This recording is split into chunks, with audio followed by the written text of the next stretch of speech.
strumming my pain with his fingers,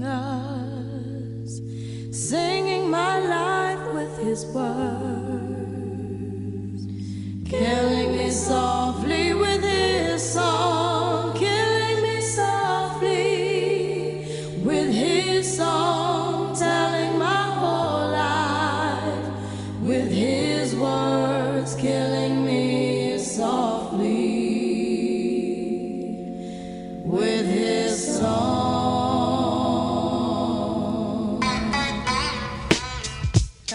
Yo, this is why Clef, Refugee Camp, Risewell, Little Bass sitting up here on the bass. While I'm on this road, I got my girl L. One time. Hey yo, L, you know you got the lyrics. I just want to be clear about this, okay? I love you, Roberta Flack. I do. It's no disrespect intended, but there's the Fugees and Lauryn Hill, of course, with their version of Killing Me Softly. One of my all-time favorites. Love me some Fugees and Lauryn Hill. And that is my choice to celebrate Black artists on this All Request Friday, the Black Artists Edition. This, of course, is Black History Month. Full credit where it is due.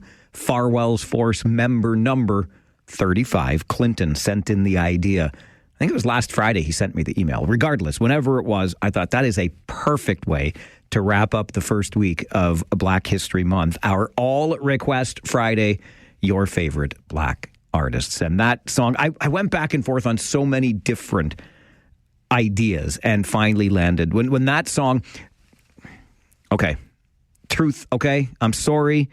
I know I should be better than this, but I'm not. I am a flawed human that sits here on this microphone every single day. I was virtually unaware, almost completely, of Roberta Flack's version of the song before I heard the Fugees do it in the 90s. Sorry about that. I still love you, Roberta Flack. Anyway, Killing Me Softly, the Fugees, featuring, of course, Lauryn Hill. My choice to get us started on this celebration of Black artists as we wrap up the first week of Black History Month with our All Request theme today. How you doing on this day? It's a Friday. You know what Fridays mean, right? Game day, baby. And I just want to go back to an email I got from Paul late yesterday afternoon during the show in our final hour. And Paul had heard one of our callers talk about watching Kitchener Rangers games with the volume down on the TV and the volume up on the radio so he could listen to our broadcast here on 570 News Radio while watching the game. And Paul's like, you can do that? I've tried, but, it doesn't sync up perfectly. So I walked Paul through the steps, and it's super easy because we can now, of course, pause live TV. And the TV's usually ahead of the radio broadcast because you're usually streaming it, right? Things are different as you actually listen over the air on an AM radio. Anyway, it's pretty easy. You just find a stoppage in the play or a time check that gets made, and you can pause the TV until the radio stream catches up to it, and boom, you've got the broadcast here on 570 News Radio synced right up with the TV broadcast on Rogers TV. And you have to reset it every intermission because things get out of whack there. But other than that, you're cruising then, and that's what one of our callers yesterday said is their preferred way of taking in the game, and Paul wanted to know how to do it, and that's how you do it. And I say this to you simply because, I would never steer you wrong. I'm sure you know that, and I hope you know that. And I think that what Josh Piercy and I can bring through this radio station with all of the content, it's all about the content, right? You will get the most informative broadcast that you can possibly get by keeping it tuned to your home of Kitchener Rangers hockey, right? We're around this entire league. We bring that perspective for you, and we make it all about what you can get out of the broadcast. And that's, I would not tell you to do this unless I believed that it was a great way to take in the game. So if you're checking it out tonight, if you're going to be at the Odd, we look forward to seeing you as always. If you're not, you can sync up that radio stream with the TV broadcast, and you are set to go for another night of Kitchener Rangers hockey, okay? Game day, baby. We'll get to the phones because Gary is off to an early start today. Farwell's Force member number 41. Hey, wait a minute. Gary, is it your birthday today? Yep, it is, Mr. You son of a gun. Hey, happy birthday, Gary. Thanks, buddy. You betcha. The big 5'9", it's just like, oh, my God. Getting closer to that other number, but, you know. Yeah, you're very close. You can't go anywhere else except to that number now, pal. I woke up this morning, and, yeah, my lovely better half, Heather, God love her, she did a nice little post. I said, nice pictures, by the way. They're beautiful pictures. I love them. You look like you're just living life, eh? You're having a grand old time, aren't you? I can't complain. Attaboy. But just a couple of things, but first off is I'm a huge Bob Marley fan, and I'd love to hear Exodus, so if I can put in that request. We will make a note of the request. There are lots in already, and we play them in chronological order from when they first came in. So if we can get to Exodus by Bob Marley, we will. Beautiful. And also game day, and I wish I could, be there at the odd to watch the Rangers in Guelph, but just go easy on Guelph, okay? Just, hey. Don't hit them too hard. But I'm going to see if I can watch it on the TV because we're going to be at home and having some, cocktails and some food and stuff like that. So I'm going to. I'm pretty sure I can probably get it on my TV, so I can at least watch. I think you'll be able to because the Kitchener, Guelph, and Brantford outlets are all kind of connected. So if it's a Guelph-Kitchener game, they'll have it on Rogers and Guelph for sure. Yeah. But anyway, Mike, thank you very much for the birthday wish, and we all love you lots, bud, and keep up the great work. And like that guy said yesterday, it's like an addiction when I get in the car and touring around like I'm doing right now, delivering parts and, listening to the 570. I just love it. I appreciate that, my friend. Okay, you stay safe out there. Happy birthday. Thanks, buddy. Take care. We'll talk to you soon. You too. Enjoy that day. It only comes around once a year. Maureen is with us early this morning, too. Hello, Maureen. Hello. Getting back to your synchronizing the radio and the game. Yes. My TV is not ahead. It's the radio that's 30 seconds ahead. So if I hear you saying a good scoring chance that I make sure I'm awake in 30 seconds. Well, but are you listening? You're probably listening to the actual radio, right? I'm listening to, yes. An old transistor radio that I've had for like 50 years. No, and I love you for that too, because that's how I usually listen to. We do have a smart speaker at home, and it's on once in a while, but I'm still an old-fashioned radio guy. So most people now, Maureen, listen on their smart speaker or through the app or whatever, and then because of, I won't get into all the technicalities, but that puts our stream a little bit behind. And so, yes, but on the radio, you're getting it like instantaneously. So you say I should listen to it on through my computer somehow? Well, you could do that if you wanted. But listen, Maureen, you just listen however you want. That's not a bad way to do it. You hear something, then you can just go check out the replay, right? Yeah. Yeah. Okay. I didn't like what you were explaining. I thought that's not really what's. And my TV is way behind. Yep. Yeah, that's because you're listening to it on the actual transistor radio, over the air, we call that. And that's old school, and I love you for it, and keep doing it. Okay. Okay, Maureen, thank you. Bye-bye. Bye-bye. I heard from a friend, this is years ago, same idea. They would usually have a get-together with friends and do a card party on Friday nights or sometimes Saturdays because the Rangers, when we go on the road, it's one of the other advantages you get with your games right here on 570 News Radio because we can bring you home and away, and then all of that perspective comes back to the home games, et cetera, et cetera. That's why I just truly believe in what this radio station does. They make a commitment. We are the official partner and broadcaster of your Kitchener Rangers, and this station has not backed away from that, and I'm frankly proud of them for that. I really am. They still send us on the road to do these games. Anyway, so these friends would get together on their weekend nights for card parties, and they'd always have the game on in the background. And they knew that as soon as they heard me get excited, they could just turn around and in the next 10 or 15 seconds, they'd see it happen on the TV. So it's great way to do it. By all means, do it that way too. Over the air is almost instantaneous. It's like you're there in the arena with us. Preston Paul, Farwell's Force, member number 45. Good morning. Grand Poobah, good morning.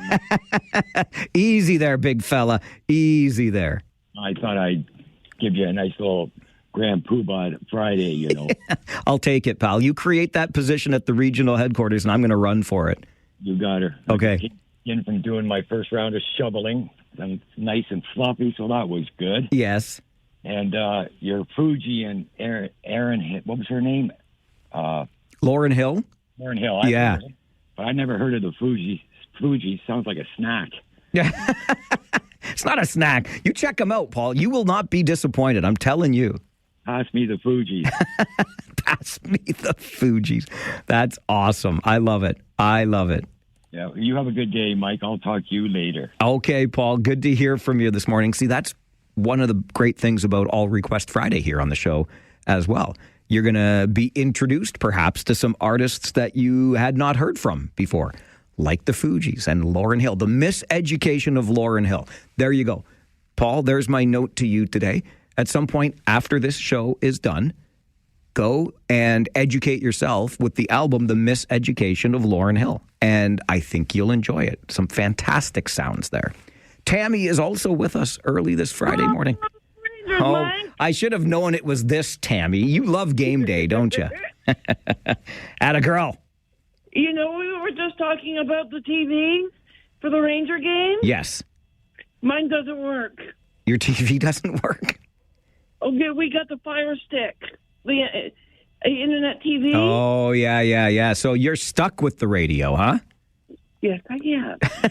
You know what, Tammy? I've been a loyal fan for 95 and on. I know. I appreciate it. It's wonderful to hear.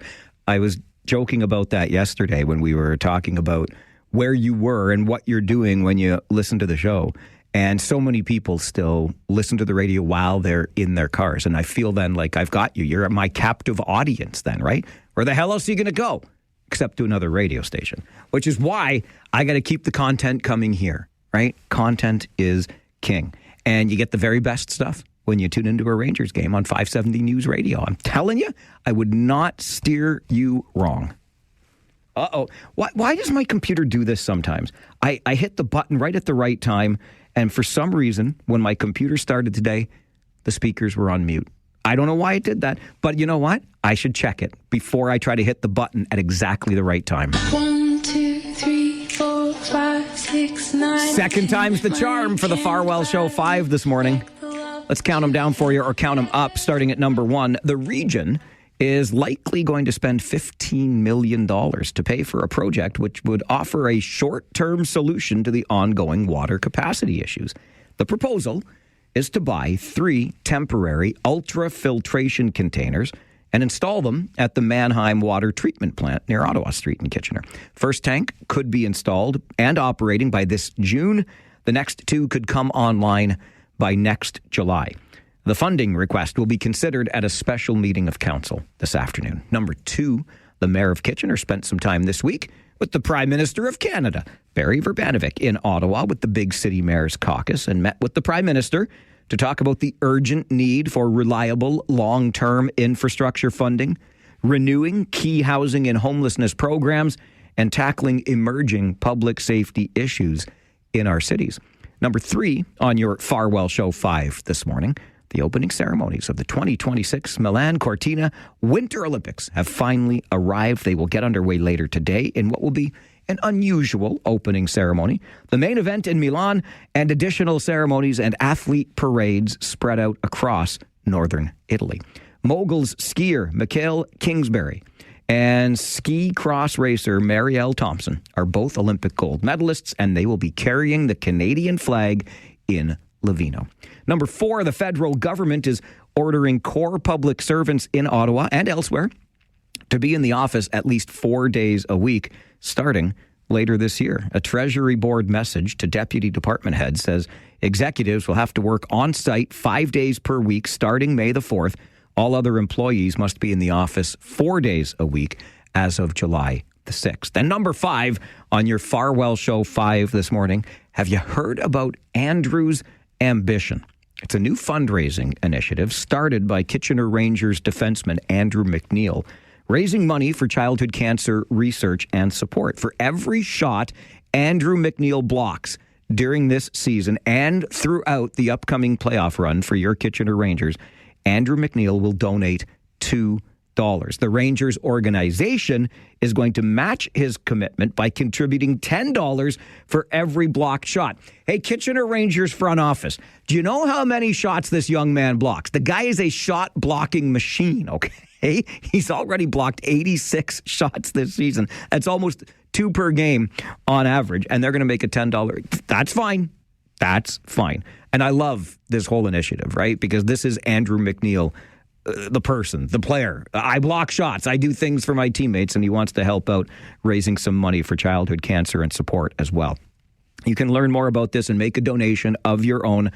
If you're going to donate per shot block, I'd go with the flat rate if I'm you, because this kid, he eats pucks, okay? So be careful if you're putting down per shot block. That's a lot of scratch. I'm going to go flat rate, but you do you, okay? Learn more at KitchenerRangers.com. McNeil's Rangers, of course, I mentioned it's game day. They host the Guelph Storm tonight at the Kitchener Memorial Auditorium. Your Harris Law pregame show starts at 6:30 on 570 News Radio. And that is your Farwell Show 5 for this Friday morning.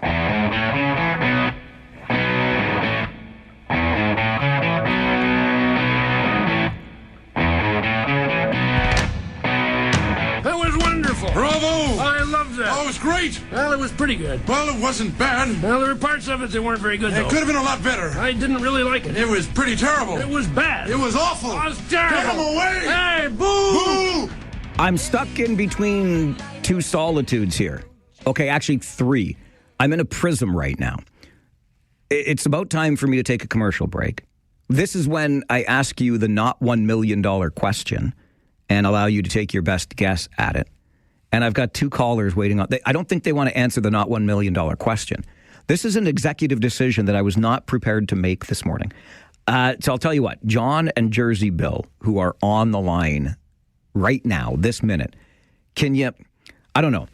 Okay, I'm going to ask the not $1 million question because that's what I should do now and play a little game with you like we do every Friday morning.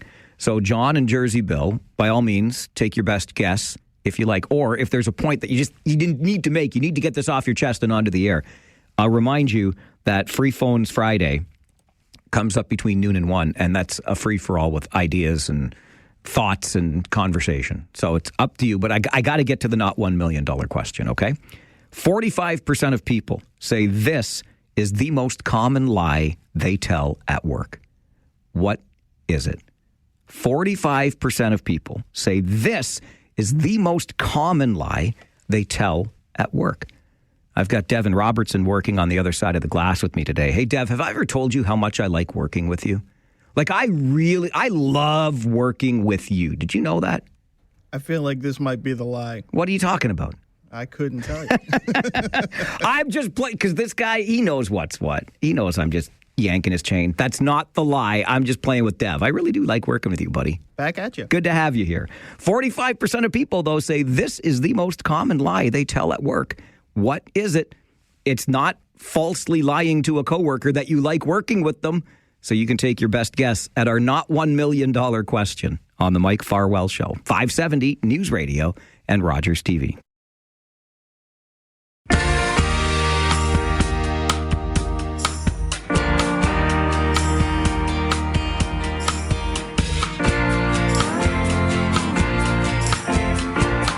Now here you are, you're in full flower. You're flexible in all your power. You got all the sunlight in the air that you need.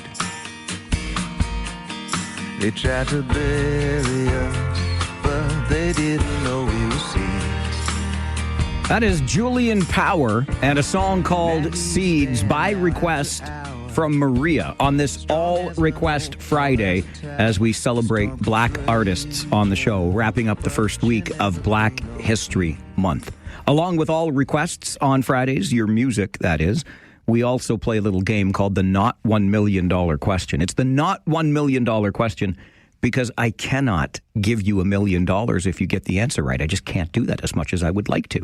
But we will admire you and talk about your brains for the rest of the day, maybe even the weekend, if you can correctly answer our not $1 million question. That question today is 45% of people say this is the most common lie they tell at work. What is it?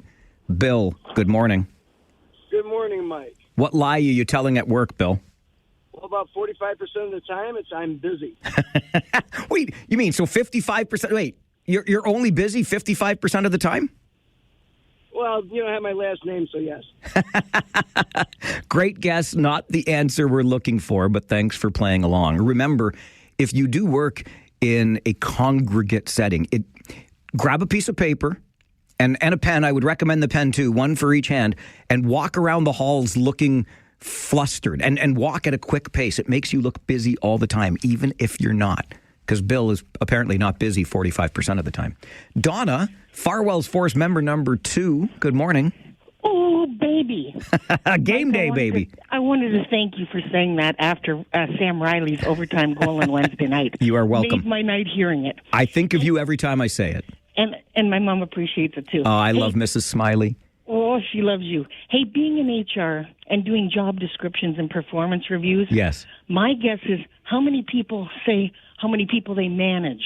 Oh. Employees always like to add a few. You know why? It gives them a little extra money, gives them a little extra, et cetera, et cetera. Sure. Great guess. Not the answer we're looking for. Do you have time for one more story? Absolutely. Hey, you know our Force for Good? Yes, I do. On number 2? You are. Monday this week, I was out doing some errands and, of course, had 570 on the radio.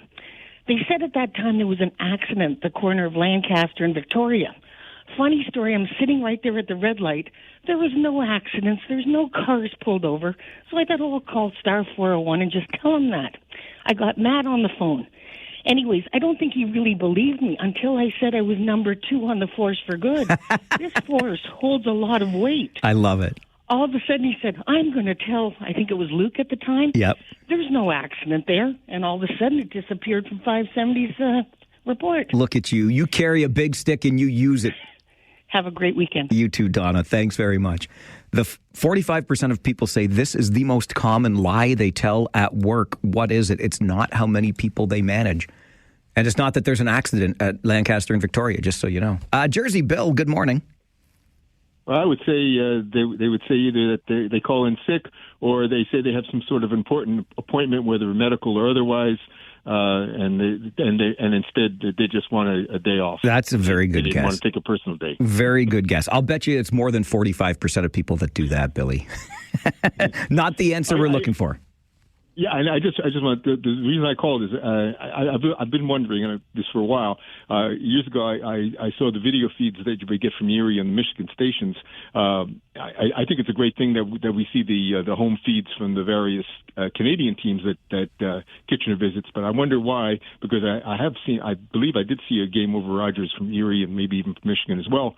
But for some reason, that isn't allowed anymore. I guess there must be some sort of administrative reason that they can't broadcast the games from the States. That is correct, Billy, and I couldn't possibly get into all the weeds, but I remember many, many, many years ago in a broadcasting career that's been too many years, probably. Just ask several people. They'll tell you I'm well past my best before date. But I remember doing in-studio intermissions for games in the States, and we were able to get them because it was playoffs, so we made some kind of arrangement so you could see the game from the States. But for, some administrative loophole there that we cannot get through to bring you the games from the States. So, all right, I got to get you to the 570 News Center for an update. Keep this under your hat. 45% of people say this is the most common lie they tell at work. What is it? We'll take more guesses after 9:45. I'll give you the answer before 10. But after this update from the 570 News Center, I can't wait to tell you about Rock This Town, a new wave. Brace yourself. The story is coming up on the Mike Farwell Show, 570 News Radio and Rogers TV.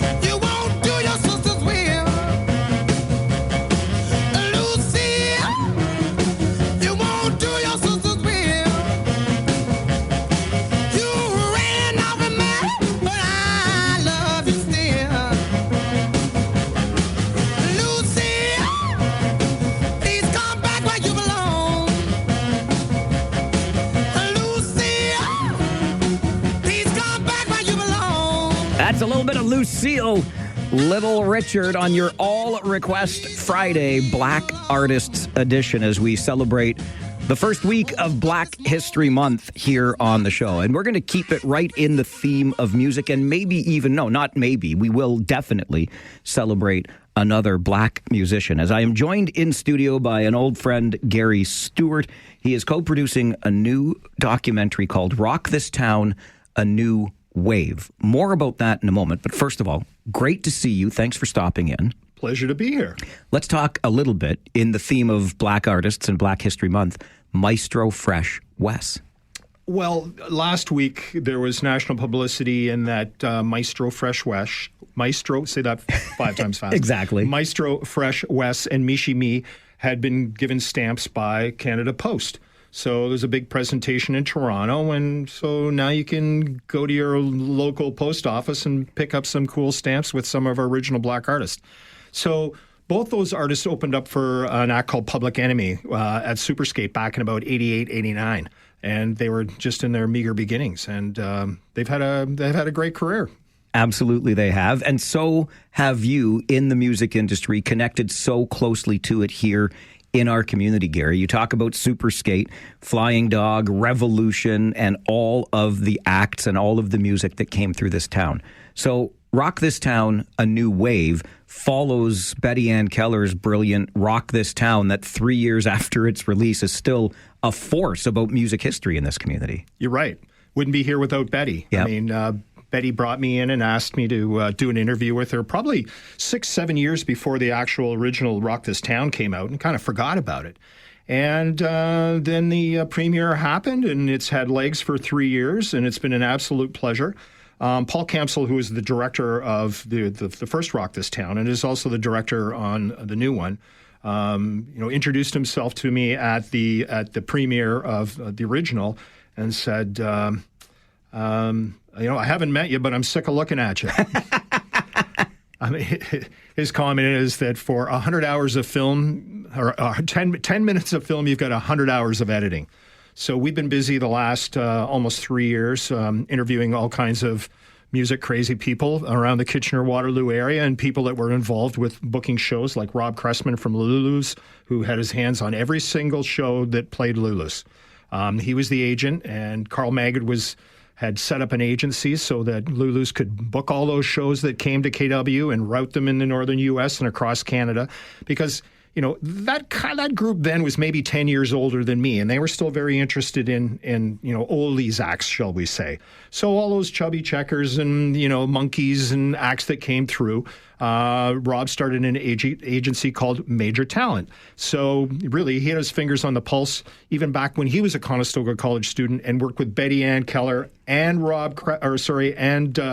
and all the staff that brought those shows at the University of Waterloo back in the late 60s, early 70s. From Led Zeppelin to Joni Mitchell to Frank Zappa to Iggy Pop to Supertramp. I mean, all those shows, they all had their fingers on them. And really, for me, as a young kid growing up in KW, I arrived here in about 73, 74. From North Bay. And there wasn't a whole lot to see in North Bay as far as live entertainment. But when we came down here, I mean, the first year we got to see, Kiss playing at Wilfrid Laurier.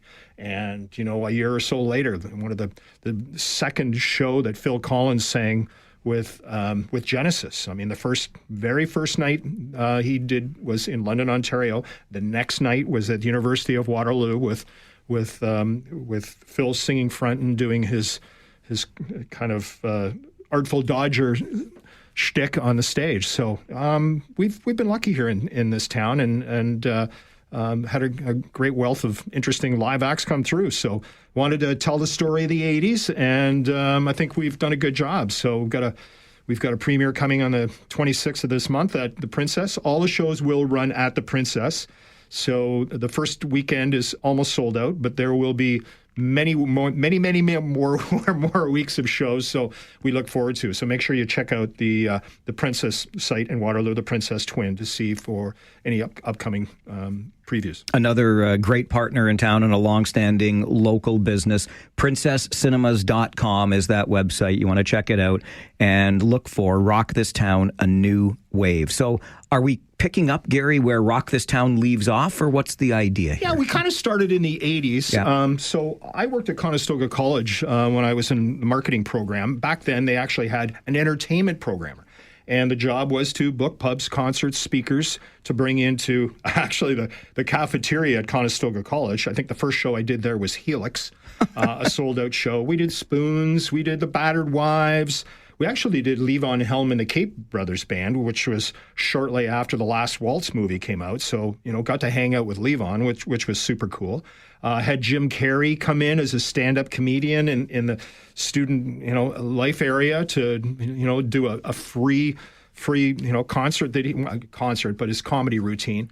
And then from there, there was a lady by the name of Denise Donlin, who was the full-time entertainment programmer at the University of Waterloo. Now, Denise went on to, be a key player at Much Music, run the CBC, Sony Music Canada, and she had the full-time job at the University of Waterloo as the entertainment buyer. And she had made it known that she was leaving. This was probably, late 79, early 80s. And I wanted that job. That was a full-time job. So that was really my goal to land that gig, and did. So that was about 1981. And also at that time, there was a group of guys that were University of Waterloo students, Doc Height and Perrin Baker, who had a little company they put together called Artistic Endeavors. And they brought shows to the Kent Hotel. And those Kent Hotel shows weren't, very well attended, but there was definitely, a market for a lot of the new wave punk bands, alternative bands. And their big claim to fame, they did a Simple Minds show at Humanities Theater before the band blew up big. Unfortunately, it was the Sunday of Thanksgiving weekend, which, there's not a university kid left on campus, for that first getaway weekend. But they really kind of cracked the ice open doing live shows in town. So we start with that. We move through some of the things that, I did at the university, the shows that we brought in, like Orchestra Maneuvers in the Dark and Iggy Pop and The Clash, English Beat, Bangles. There's a long, long list of shows that we did. So it was a lot of fun. Dream job for a music fan here in KW. No question. So I'm trying to put my finger on the ingredients to this secret sauce here, Gary. You talk about coming from North Bay in the early 1970s, and then, Genesis's second show with Phil Collins is here. Kiss. Zeppelin played the Kitchener Memorial Auditorium. Like, we could keep going on and on. You mentioned so many of the others. Was it because we had the right mix of people, the Rob Cressmans, the Betty Ann Kellers, the Denise Donlins, the Gary Stewarts here to make all of it? Or what was it that brought all of these great acts to this area? I think the common thread, and you'll see it throughout the documentary, really was the record stores in downtown Kitchener. We had 4 record stores. That's unheard of. There was Records on Wheels and Sam with Gil and Dr. Disc and Record World or Record Stop. So you'll see in the interviews, we've got Kevin Diebold, who worked at Records on Wheels. Kevin is a few years older than me. He has never worked anywhere but a record store his entire life. And his kind of music passion started when he went to St. Jerome's High School and was allowed to buy the 45s for the jukebox that was, in the campus area where everybody hung out and listened to music. The people that I worked with at Record World, Jeff Heaton and Lisa. Jeff Heaton, a music fan, just like myself. His father had a place called the L&N, which was a 24-hour diner, and there were jukeboxes on the table. So that's how Jeff, kind of earned or had a passion for music early, was taking all those 45s that his dad had in his store on each one of the tables, and then he started collecting records. So it really is the record stores and all the people that hung out at the record stores, read the trade magazines, listened to all the new records, and then promoted within their stores. And, that was kind of the special sauce that really worked, because that's where we, read the mags to learn about the new music. We went in there to listen to the new music. We promoted our shows there. We sold our tickets there. There was no Bass or Ticketmaster. You physically had to drive somewhere and get tickets to go to a show. And so that's the kind of common thread. And we do interviews with all those interesting folks. I mean, Jeff went on to be, partners with Glenn with all the blues functions in town, from the Ontario Blues Association at the Legion to Pop the Gator. And, Jeff continued his music fandom to the blues as well as, rock and new wave. So lots of hardcore music fans in this town. There certainly are. To this day.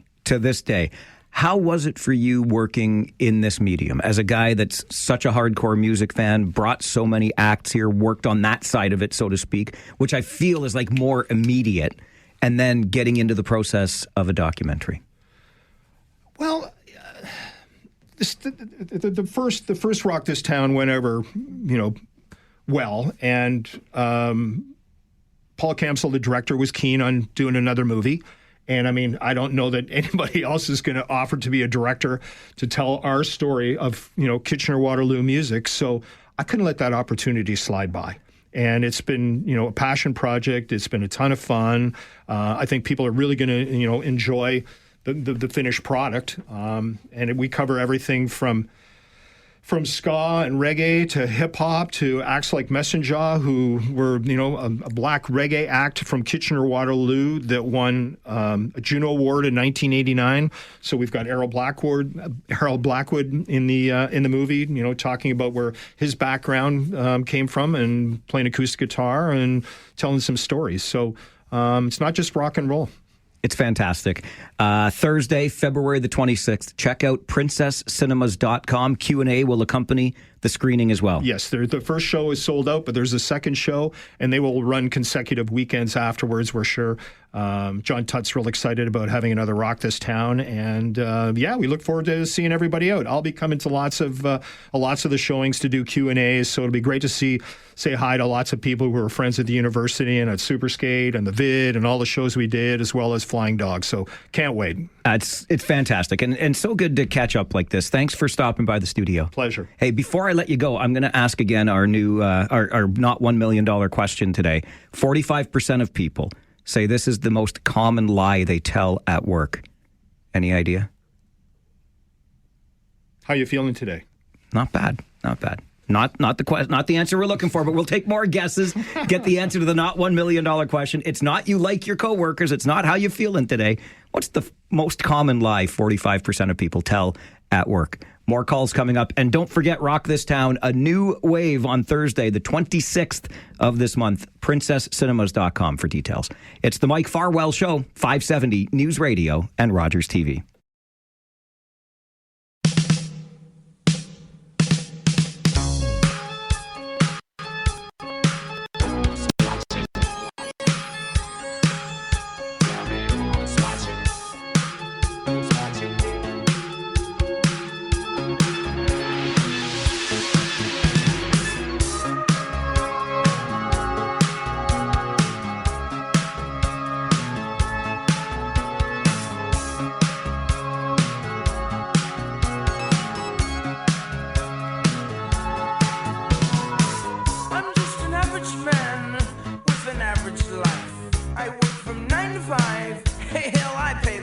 Hang on a second. Is it Halloween?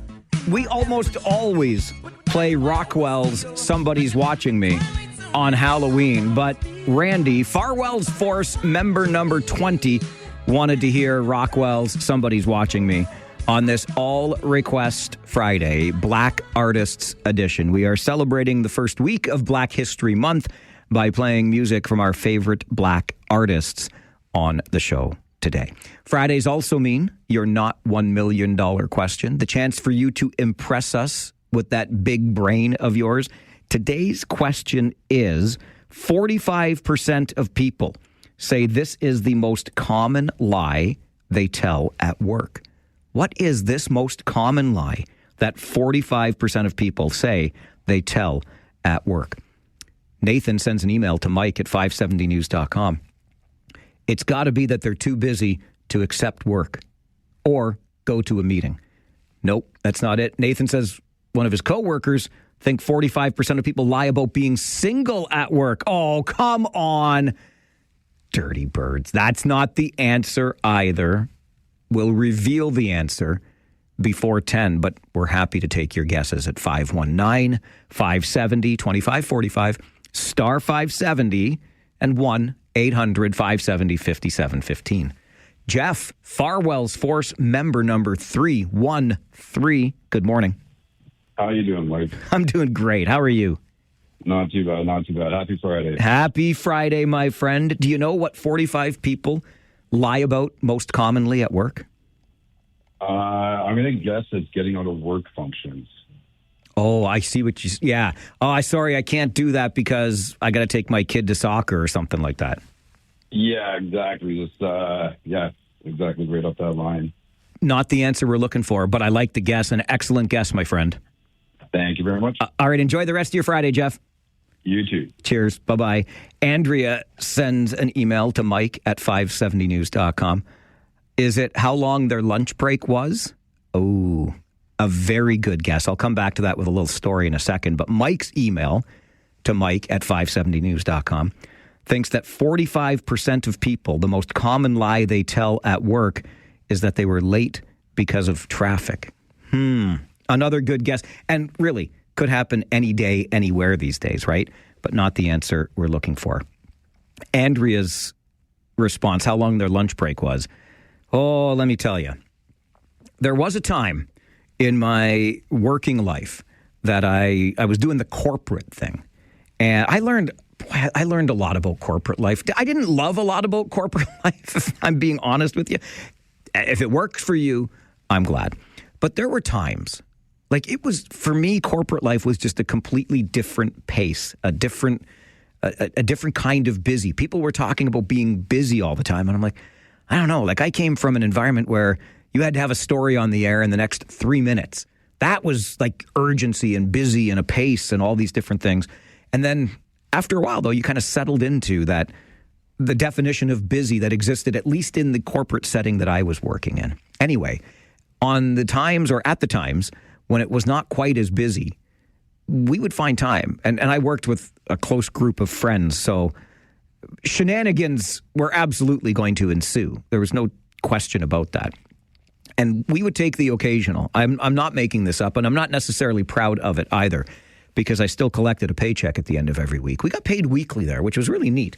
Anyway, we would take the occasional 2-hour lunch. Like not frequently by any stretch, but every now and again, maybe 3-4 times a year, once a quarter. I don't know. We didn't schedule it, but every once in a while, it's like, it's not very busy. You want to go down to this restaurant for lunch and spend a couple hours? And so we would. And for whatever reason, we thought if we left our jackets on the backs of our chairs in the office, it would look like we haven't, like even in the wintertime, we would do that. Just so it looks like we were still there. We just weren't in the office at the moment that somebody came looking for us while we were on our 2-hour lunch. I love the guess, Andrea, but not the answer we are looking for. Another one, their education or their age, the most common lie people tell at work. Not the answer we're looking for. 45% of people say this is the most common lie they tell at work. What is this most common lie people tell at work? It is, I did not see your email. You can't claim to not get it. And, you know, I used to think about using this one from time to time, but the truth is I just own it now. Sometimes my inbox, and you know I try to keep my inbox lean and mean. If it gets over 25 items, I get a little bit, you know? But sometimes it does get over 25 items to a lot more than 25 items, and I lose track of things. And then eventually, days later, I get back, and I don't even try to, I didn't see your email, or wait for them to email back. I apologize and I grovel because I screwed up. But 45% of people say the most common lie they tell at work is, I didn't see your email. Just own it. We all make mistakes. We all get busy. We all miss stuff. I'm sorry I missed your email. I'm sorry I forgot to respond. Let's deal with that right now. I'm going to deal with an update from the 570 News Center, and then the Dome has arrived at University Stadium in Waterloo. What does this mean for Wilfrid Laurier University and the community at large? We talk about that next on the Mike Farwell Show, 570 News Radio and Rogers TV.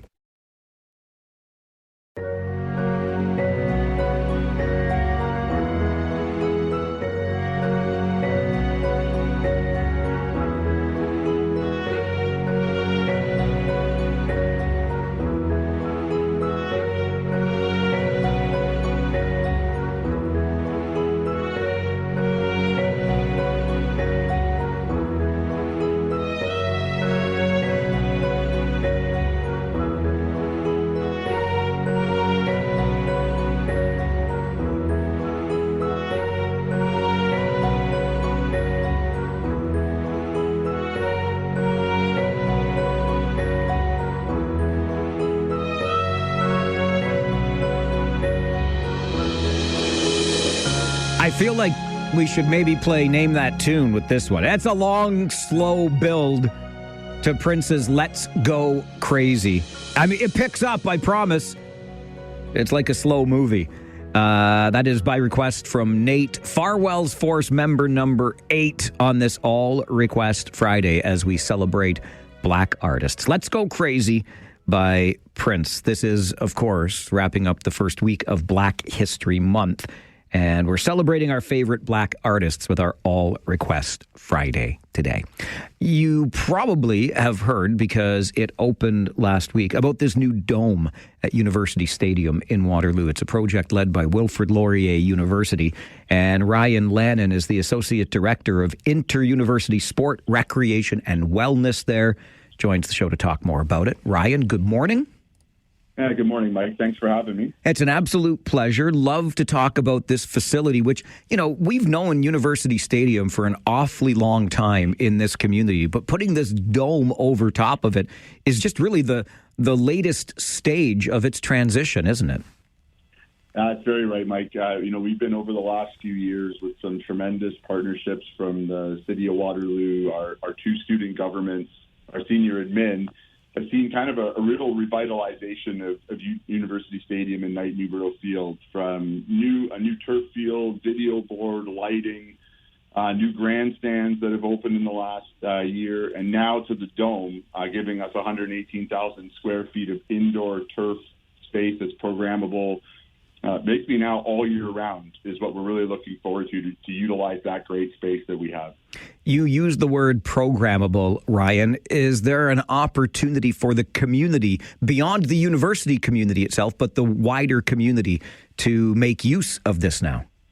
Yeah, absolutely. We have a tremendous collaborative partnership with the City of Waterloo, and some great support from Mayor McCabe and City Council, and helped contribute to some of the funding to get the dome over the finish line. And it is open for community use, rentals, whether it's through the City of Waterloo and then liaising with us, or directly with us in Athletics and Recreation at Laurier. We are very welcome to have many community groups also using the space, and especially since we've been opened over the last 7 days. And that's everything from grassroots minor sports to adult recreational leagues. So we were really excited for that partnership. I love that aspect of this. I really do. And look, I think we can all understand with the dome there, you've got all year round, all weather, an all year round, all weather facility to make use of. But beyond the obvious, Ryan, what does this now domed structure mean to to Wilfrid Laurier University? Yeah, I think what it really does show is the investment Laurier has made in sport, recreation, and wellness, and in how that's an important driver of the fabric of what it means to be a Golden Hawk here at Laurier. It gives us an edge in recruiting, being able to take prospective student athletes or prospective students, trying to make that really, integral decision in their life. It's just another aspect of showing the investment Laurier makes. And whether that's in the classroom, and in this case, it's outside of the classroom, to develop the whole student when they arrive. How, you mentioned earlier that the City of Waterloo was a key partner in helping this get over the finish line. And the finished product is what we're talking about. But you don't build a dome in a day, to put it lightly. How did you get here? What went into this process? Sometimes I feel that it was, years in the making. But really, it wasn't. It has just been part of our Seagram Drive redevelopment project. And, you mentioned, and I talked about a little bit earlier, the development of University Stadium, from the new field to lighting to video board to grandstands. The dome was the next part of that phase. And, what we kept hearing from our students was they demanded, they wanted a space that they could be programmed in, that they could be that they could just drop in for casual recreation.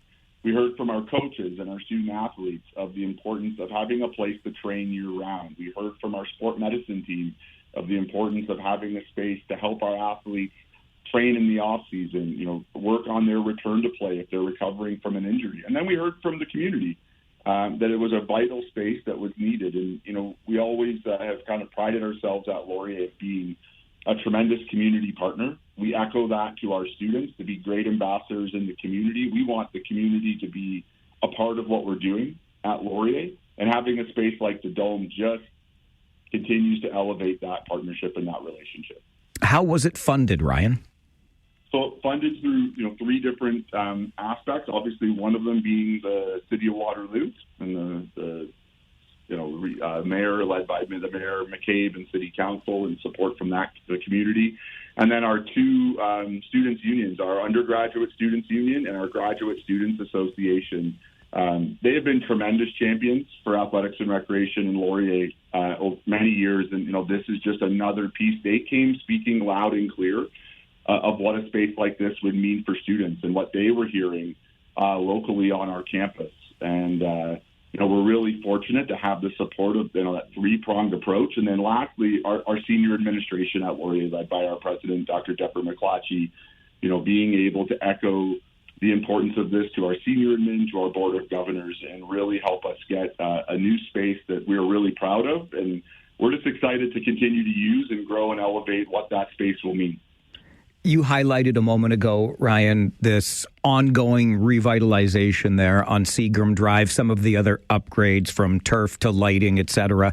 And again, we've seen University Stadium grow and evolve going back decades in this community. And I don't want to take away from the milestone that it is to open this dome, but I know we're not done. What's next? What's planned next?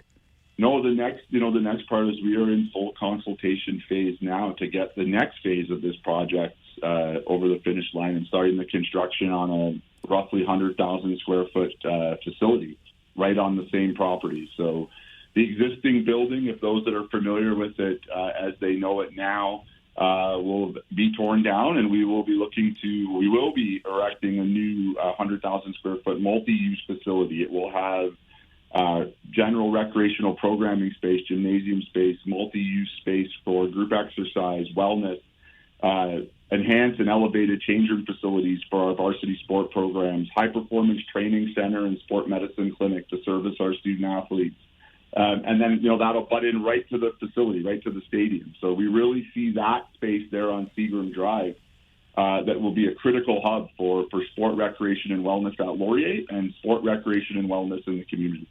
It's fantastic to watch this all come together. Take a moment to celebrate this milestone and then roll up those sleeves and get back to work, okay? Absolutely, Mike. Ryan, thanks very much for joining the show. Have a great day.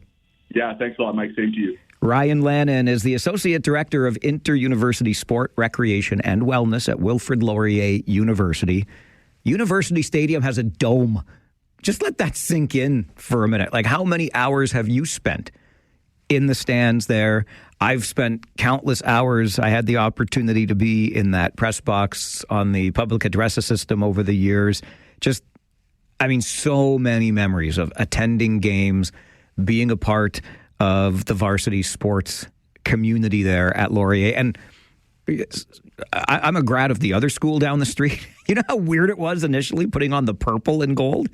Anyway, Waterloo still lets me on campus once in a while. But it's great for the community as a whole. Yes, this absolutely will, and I think it's fair to say, first and foremost, serve the student athletes and the student community at Laurier. But it is programmable space, and that means it's available to the community at large, and that's why the City of Waterloo was involved in this. And sometimes we get nice things in this town, and that's okay. And the latest nice thing is the dome at University Stadium on Seagram Drive in Waterloo. Okay, we're going to take a quick timeout. When we come back, the KW Titans will this weekend celebrate local legends of sport. They're also going to play the first place Sudbury 5. And did you know, I'm kind of embarrassed to say I only just learned this. I was this many days old. Actually, I was yesterday many days old when I learned that a current member of the KW Titans was once a member of the famous, internationally renowned Harlem Globetrotters. We're going to meet him next on the Mike Farwell Show. This is 570 News Radio and Rogers TV.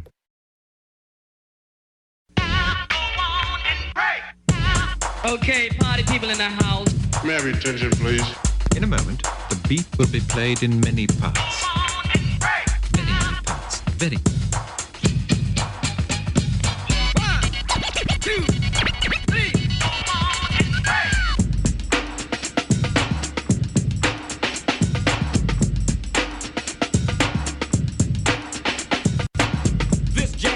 amplified, so just glide and let your backbone slide.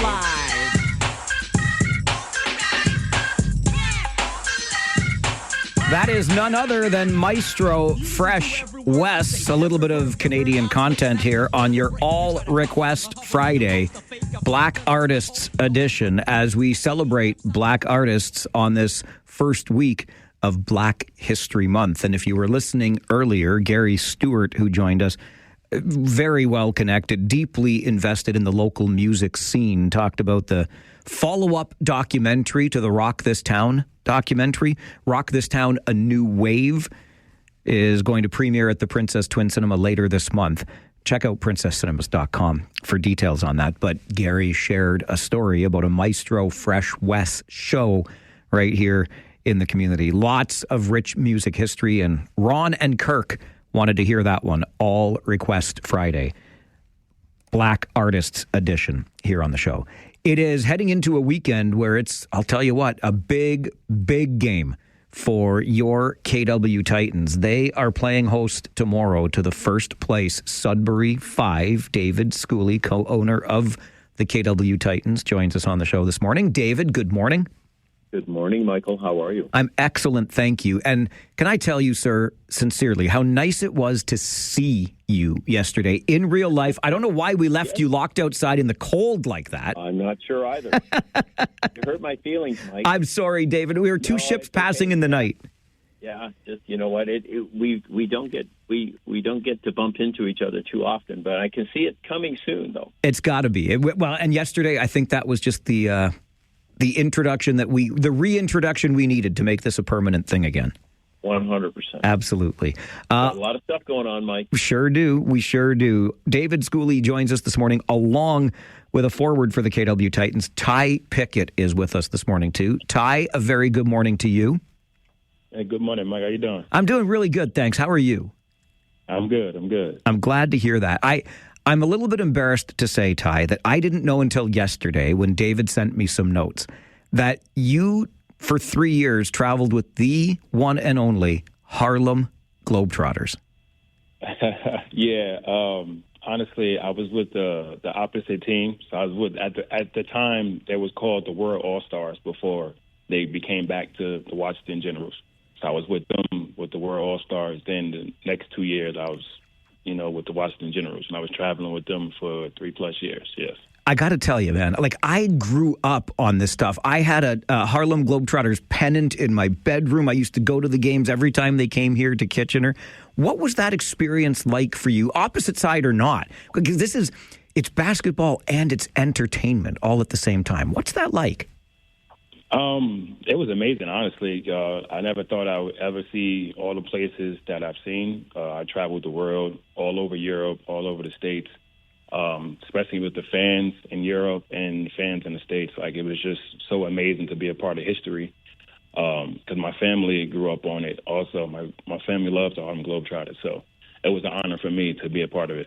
Do you have to dump games to them, honestly? They make you lose, Ty? No, no, they don't make us lose. That's on us if we lose. That's our pretty hardball question, Mike. I know, David. I know. You know how I am. Ty, you talk about traveling the world, playing in Europe. I know you won a title in Mexico's league. What's it like for you now being here in the Basketball Super League, playing with the KW Titans? Honestly, it's amazing. They welcome me with open arms. Dave, Cliff, Coach J-Mo, they all welcome me with open arms, Katie, herself. So it's an honor to be a part of this organization. So I'm just looking forward to bringing them home a championship just like I did in Mexico. David, I know that's always the goal. And one of the other goals that you have as a co-owner of this franchise is to make sure that the KW Titans are deeply invested in our community. This weekend, David, you celebrate the legends of sport at your game against Sudbury. Yes, our local legends. So, that's very exciting. One of the things that a lot of our fans don't realize is that we have an open policy come on down to courtside, take a look, say hello. This weekend, we're going to have our legends down at the North End, so we want and encourage everyone to come down and meet them, because we got a lot of people coming. But I want to just go back real quick just to talk about Ty. He is a leader on the court.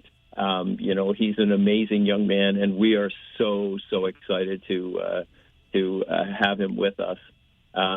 And his mental toughness and just his physicality is really, it's a lot of fun to watch. David, the guy played against the Harlem Globetrotters. Yeah. So you know who Ty Pickett reminds me of when I was younger and watching tennis? Boris Becker. I don't know whether you ever watched Boris Becker. Are you kidding me? Absolutely. Yeah. Anything to get the shot, right? I mean, and that's what Ty, I mean, if Ty doesn't have a couple of bags of ice on something after the game, I'd be really surprised. But he's an amazing young man, and we're really excited to have him here. Love to watch guys play the game like that. And Ty, I mentioned already, it's a big one tomorrow. The Sudbury Five are in first place. You guys had a close one against Lake Erie last weekend. What are you going to need to do tomorrow against Sudbury to pick up the win? Honestly, just to focus on getting back to how we played in the first 4 games. That first 4-0 road game that we had. You know what I'm saying? We was on a road for 4 games, and we was 4-0. So we need to get back to that. We need to get back to playing defense. We need to get back to playing KW Titans basketball. That is the only way. And plus, we got to play as a team. We knew coming in Sudbury was going to be the team to beat, and in my mind, we could definitely do that. Like, it's just another team to me. So we're definitely getting prepared for it. Yeah, we definitely have the talent, right, Ty? Definitely have the talent. Definitely from the point guards to the centers. Like, we have so much talent. We just got to keep putting it together and keep working and keep putting that work in. Once we keep putting that work in, we could beat anybody. David, how important is it for you and the rest of the organizations to do what Ty referenced earlier, and that is bring a championship here to Kitchener with the Titans? We have the best team we've ever had on the court. We just brought in a shooter, a new shooter, a couple of days ago that when I first met him 2 years ago at the All-Star game, he had never lost a three-point competition in his life. So we're excited to see Nick Garth. He's joining our team, and hopefully we'll be ready to play on Saturday. We've got. We're going to have Manawato out, Fitz the Whip out, Ronnie Pfeffer. We have multitude of people. Shane Nicely hopefully is coming out to our Legends of Sport, but. We need our fans to come out. The interesting part about that last game, Ty, and was the lead changed 29 times. Yeah. So that tells you what kind of exciting game it actually was. But I wanted to talk about something else. You know what today is? It's a special day, Mike. Wait a minute. You know why? Is it your birthday, David? It is not. But today is it Ty's birthday? No. Oh, I'm running out of guesses now. Today is the first Farwell for Hire $1,000 home sign goes up today. Oh, my gosh. Yeah, I know. Ty, I love this guy. He just keeps giving money to my charity, He's a beauty. Earlier every year, Mike. You got to keep doing that just a little earlier every year. But, 920 Orc Court is going up today, and we're very excited to have those up again this year and help you with the greatest cause that you could embrace. I truly appreciate it. Thank you so much. And Ty, I love the way you play the game. Good luck tomorrow against Sudbury. Thank you very much. I really appreciate it. Thanks, guys. Yeah. Good. Thank you, Mike. Ty Pickett, David Schooley with the KW Titans. They're playing the Sudbury Five tomorrow, 4 o'clock tip at the Kitchener Memorial Auditorium. Tickets at kwtitans.com. An update from the 570 News Center, and then it's game day. The Coaches Show is next on the Mike Farwell Show, 570 News Radio and Rogers TV.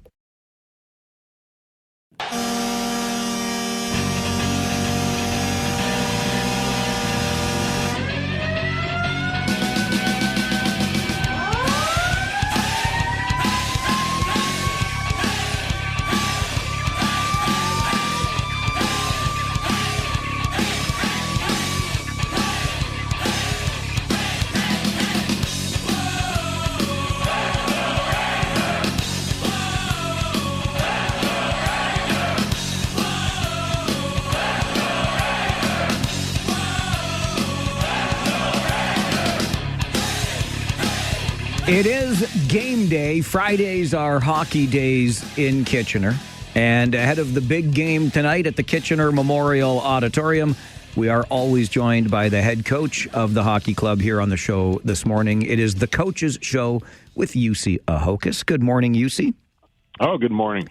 I don't think they could have written a script any better on Wednesday night in London. The former Knight, now playing for your team, of course, Sam O'Reilly with the overtime winner as you guys continue a point streak, now 13 games long. Is that one of those nights where you kind of look at the game and say, I'm sure glad he's playing for us instead of against us now, Sam O'Reilly? Well, of course. He's a great player. Plays a good two-way game. He can score points, and all in all, he's been really good ad for our team. And I think, I thought we didn't play our best game on Wednesday. I think first period, second period, we were okay, but we had plenty of chances, and we kind of let them back to the game. But yeah, it was really a story that, and felt good for him to score the OT winner against this old team. So yeah, but the win is a win, and then big thing for us was also Kitchener. We beating them in London 3 times, and that was a good thing because last couple of years we've been losing to them quite much. So it's fun to keep winning them this year. You know, it's funny you mention that, UC, because I have a little page of notes that I keep in my binder at hockey games, and I went back to 2012, 2013, so more than 10 seasons ago now. You say it's been a few years. In all that time, I don't know about before that, but you never swept London in their barn in a season, going back more than 10 years. Okay. Oh, I didn't know about that, but no, it's good, and they were always a good team. They play hard. They're well coached. They play good defensively. So yeah, it was nice to get that win. But now they're coming back at our place, so we have to be ready for that next Tuesday. So, but still, we have a lot of hockey before that. So you talk about it not maybe being your best game on Wednesday night. You let London back into it in the third period, had to go to overtime. But what does it tell you about your team, UC, that even against a strong team like London, they've got the resiliency to still pick up that win? Well, yeah. I think we're going in the right direction, and just the big things for us is keep improving and not being pleasant, and just getting the best out of ourselves every game, and just keep getting little details better and better. Is it face-offs? Is it special teams? Our breakout play? Things like that. You had to play Wednesday night without Luca Romano, and you'll have to continue doing that for the next little while. How do you feel your team absorbed that loss and was able to fill the hole? I think we did well. Of course, he's a big part of our team, and hopefully he won't be. Well, I think he won't be that long away, but still, I think our team did a good job on that, and it's just new guys get a new opportunity, and then today is a good place to show again. Like, we have Brasher coming up to the lineup, and he has a great chance, and then it's always a chance for other players to step up when somebody's missing. How do you keep those guys like Brasher, Jack LeBrash, and others ready to go for when you need them? How do you work with them as practice and the days go on? No, of course, they do extra. They do skate more. They do extra work. So, but I have to say, for the boys also, it's tough for their mental side that when you're not getting to play and you just have to wait, that it's maybe the hardest part in hockey. And I have to say that those boys have done a great job on it, and being great teammates and being ready. And now they have a chance. And now Brasher will have a chance, and I really hope he plays well. I'm looking at the standings, UC, and you, Flint, and Windsor all have 71 points in the Western Conference. Yes, you have a game in hand, but when the standings are that tight, does that help the team to stay focused and sharp because every point matters so much? Well, I would think so. Of course, we want to go through it. Every game is important, but for sure, everybody knows that. And when it's tied, and if we want to win the Western Conference, there's no off. We can't have any off nights. So, so I think it's just a good thing for us. Guelph Storm, the team, another divisional opponent you face tonight. What are you going to have to do to pick up 2 points against Guelph? Well, they've been really lately, they've been a really good rush team. So they've created a lot of chances from rushes. So we have to take that away from them. And then again, we have to be our offense for, I think, our breakouts. We have to still be a little bit better spots that we're open, and we have to build speed, a little bit more speed to the neutral zone, then we get more attacks and we get our offense deep, how would I say, and then all in all, get pucks to the net, get traffic, and just all in all for me, just be ready to battle again. And that's what it really is in this league. You can't take any team lightly, even though Guelph is much further down in the standings. You have to earn it every single night in this league. No, that's how it goes, and that's why OHL is such a good league in this league in the whole world. There's no easy games, and that's, I think, what makes why we produce so much, why OHL produces so much top talent to NHL also. When we think about how many guys from last year, Misa, Senecki, Dickinson, there's who are playing full-time NHL right now, and that's almost crazy how many guys have made it. So it's Schaefer. There's a lot of good talent in all teams. That's a great point for sure. And we love our Fridays in this town because it means game night. We'll see you at the rink, UC. Thank you very much for this. All right. Thanks a lot. Okay. Bye-bye. Bye-bye. UC Ahokas is the head coach of your Kitchener Rangers. I love that point at the end. I know there's a lot going on in the hockey world with the NCAA rule change and the movement of players between leagues. I will still, until my last breath, insist to you that this league is the premier, number one with a bullet, undisputed heavyweight champion of development of hockey players to get to the next level. I will continue to say that until my very last breath. And what an opportunity we get, right? Every Friday night, 34 times a year, plus playoffs, to go out and watch these incredibly talented athletes put on a performance for us for less than $30. It's not. Okay, I'm not trying to shill. You know what you're getting at the Memorial Auditorium most nights. But I just, as a kid that grew up in this town and was going to games as a young man, right through my teen years, and now being at the games as the broadcaster here with 570 News Radio, it's an awesome piece of entertainment. And what a team right now. This team is rolling along. So far in 2026, the Kitchener Rangers have not lost a game in regulation. Their streak has reached 13 games, 11 wins, a shootout loss, and an overtime loss over their past 13. And a win tonight moves them back into first place. Well, they still listed first place percentage points-wise in the Western Conference. A few things. It was funny that UC brought up the sweeping London at home. Again, you can look back, but my records tell me, because I started this a couple of years ago, because if you're a Rangers fan, London has been the Achilles heel, the arch rival, and really just beat us more often than we beat them. It's just a fact. And I just wondered how deep this goes. And so I looked back to the 2012-2013 season, and I do keep this note with me in my binder that I take to every hockey game. And I pulled it out the other night because I realized that the Rangers won all 3 games in London in the season series. It's a 6-game season series, 3 in London, 3 in Kitchener. And Kitchener swept the London side. And since 2012-2013, that has never happened. Something else that has only happened twice since 2012-2013 is the Kitchener Rangers splitting the season series with the London Knights, each team winning 3. Well, Kitchener has already won 3, so they've guaranteed themselves at least a split, which will only be the 3rd since 2012-2013. But something that the Kitchener Rangers have never done since 2012-2013 is win the season series against the London Knights. That's how much London has dominated. I'm not trying to pick on the Rangers. That's just honesty. So if Kitchener can win next Tuesday when London comes to town, or the final time London comes to town, the Rangers will have won their first season series against the London Knights in more than a decade.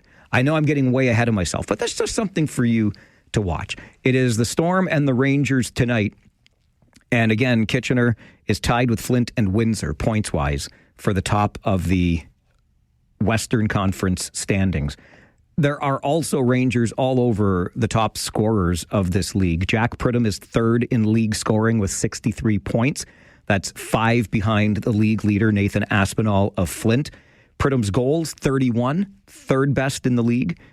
Merrick Van Acker of Brantford has 35 goals. Kieran Walton in Peterborough has 32. Then you got Prids with 31.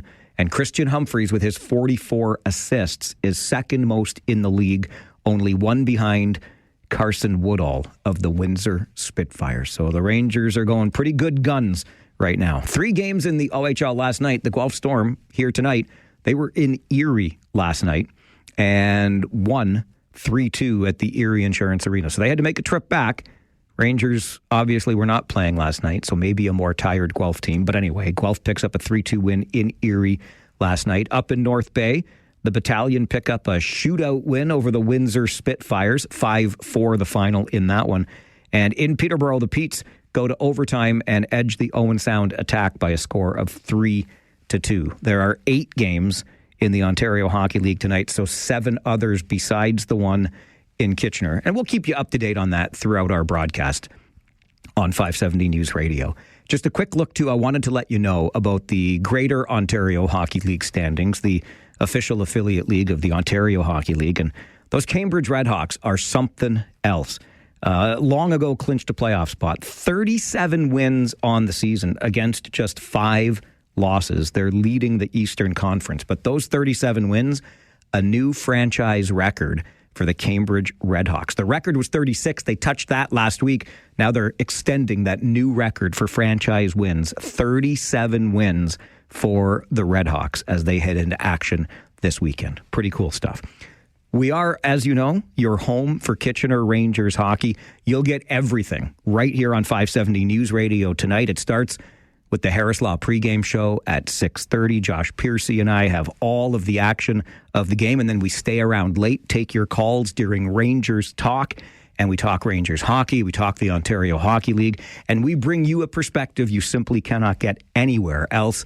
It's a Friday night. That means Josh brings his Friday headlines to the broadcast, looking around the league, news, and notes. It's great stuff that, again, you can only get in one place, and that is your home of Kitchener Rangers hockey right here on 570 News Radio. It's why I encourage you to just, if you want to watch the game, turn down the volume, turn up the radio, and get all of this stuff that Josh Piercy and I can bring to you. I'll stack it up against anything, and I think you'll get great information, great entertainment all night long. And that's the way you can take in the game tonight. It all starts a half hour before anybody else with the Harris Law pregame show at 6:30 tonight. Quick break. When we come back, we're going to check in with the captain of the University of Waterloo women's hockey team as she gets her team ready for the upcoming USports Women's Hockey Championships in Elmira next month. Stay with us on the Mike Farwell Show, 570 News Radio and Rogers TV.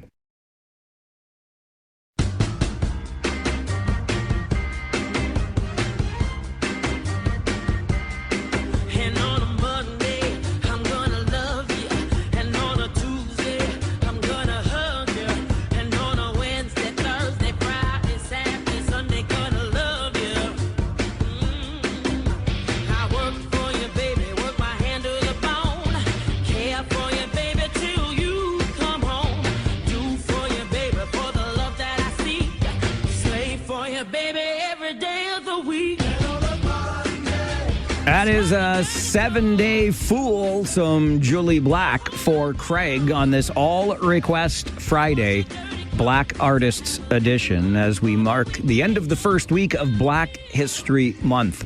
From Black Artists and Black History to the Black and Gold of the University of Waterloo women's hockey team. The captain of that team is Lindsay Atchison, and she joins us on the show this morning. Good morning, Lindsay. Good morning, Mike. How are you? I'm terrific. How are you? I'm good. Thanks for having me. It's an absolute pleasure. I got to know, as a guy that used to work out in British Columbia. What's a nice girl from Summerland, BC doing here in Waterloo playing for the Warriors?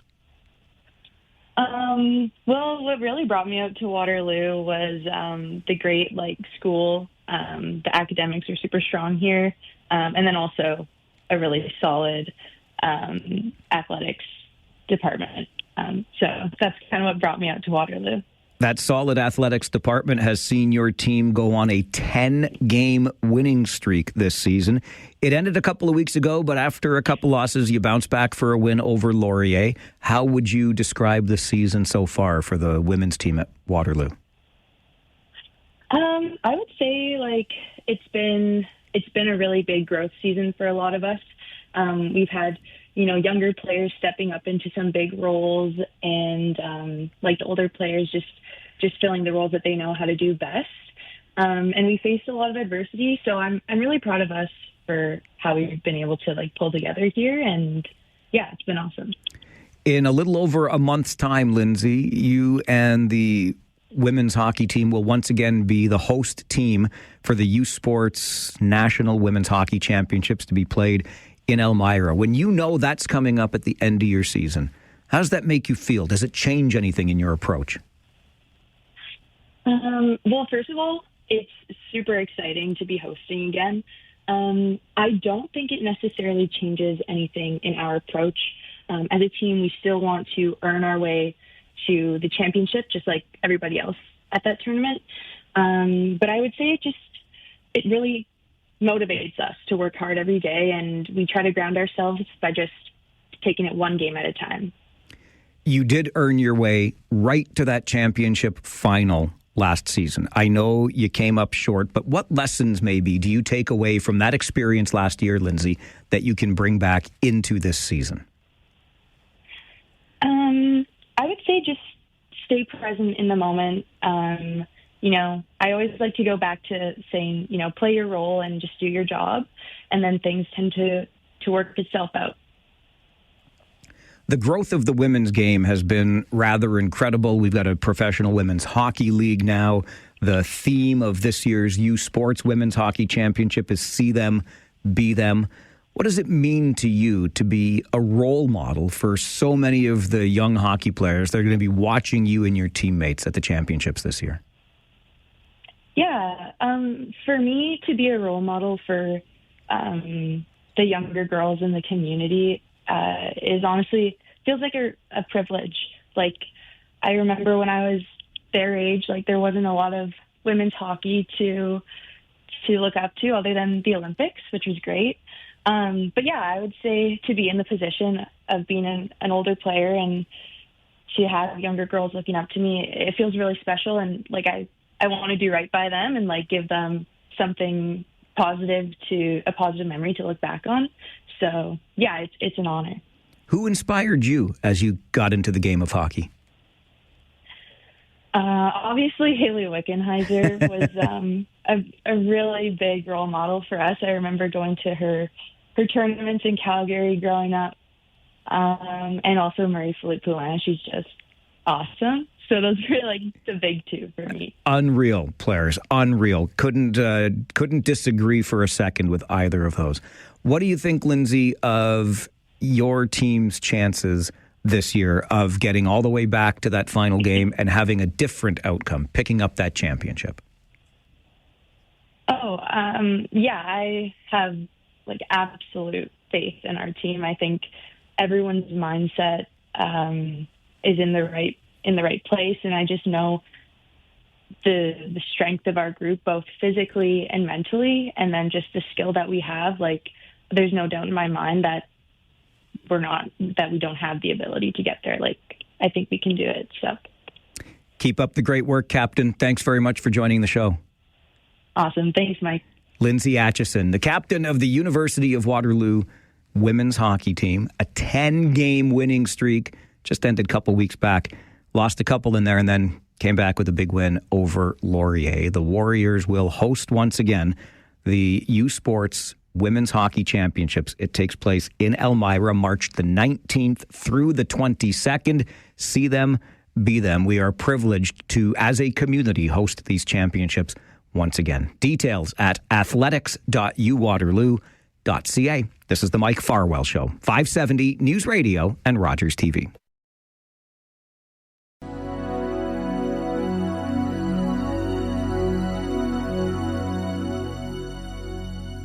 Another day has gone. I'm still all alone. How could this be? You're not here with me. You never said goodbye. Someone tell me why did you have to go and leave my world so cold? Every day I sit and ask myself, how did I slip away? It is an all-request Friday, Black Artists edition, and Andre wanted to hear some Michael Jackson. You are not alone. We are celebrating Black artists on this all-request Friday because we are wrapping up the first week of Black History Month. And as it turns out, we play that song, You Are Not Alone, when I am exactly not that. I have three friends with me here for the weekly Friday Four. They can describe themselves as a different relationship to me, but I will call them friends. I don't know what they say about me when they're not here, but I love it when we gather round to discuss the week's big stories. And so we welcome Janice Jim, Vice President, Cycle Waterloo Region, to the show again. Good morning, Janice. Good morning. Julie Callflesh is with us. Julie is the Director of Fundraising and Communications for Sanguine Health Centre. I'll just say, Julie, if I may, I love the sweater. Good morning. Well, thank you. Good morning. Well, now I can't say that there's been times in my career where maybe we have been at odds when I've gotten phone calls that I didn't want to answer. But right now, I'll say friend. Okay, I'll take it. I'll take the present. Absolutely, I will. The present of the present. And Tom Galloway, boy, I'm going to see a lot of Tom, I'm buying you dinner tonight, okay? How's that for starters? It's my turn to buy. Okay, fine. I'll let you twist my rubber arm. Tom is a retired regional councillor, and for 56 years, he has kept time on the clock at the Kitchener Memorial Auditorium. So we will be at the game tonight versus Guelph. But that's for later. For right now, we dive into the week's big stories and get some different perspectives on them. Janice, I'll start with you on the first one, and it was the news we got yesterday from Prime Minister Mark Carney. There will be rebates on electric vehicle purchases. Wondering what you think of the federal government offering incentives for people to get into the EV market, Janice. I think it's a well thought out plan, especially with the Buy Canadian provisions, because the auto sector is hurting right now. All the companies are pulling their jobs because of Trump's tariff threats. So anything we can do to support a couple more auto purchases of Canadian-made autos, it's important.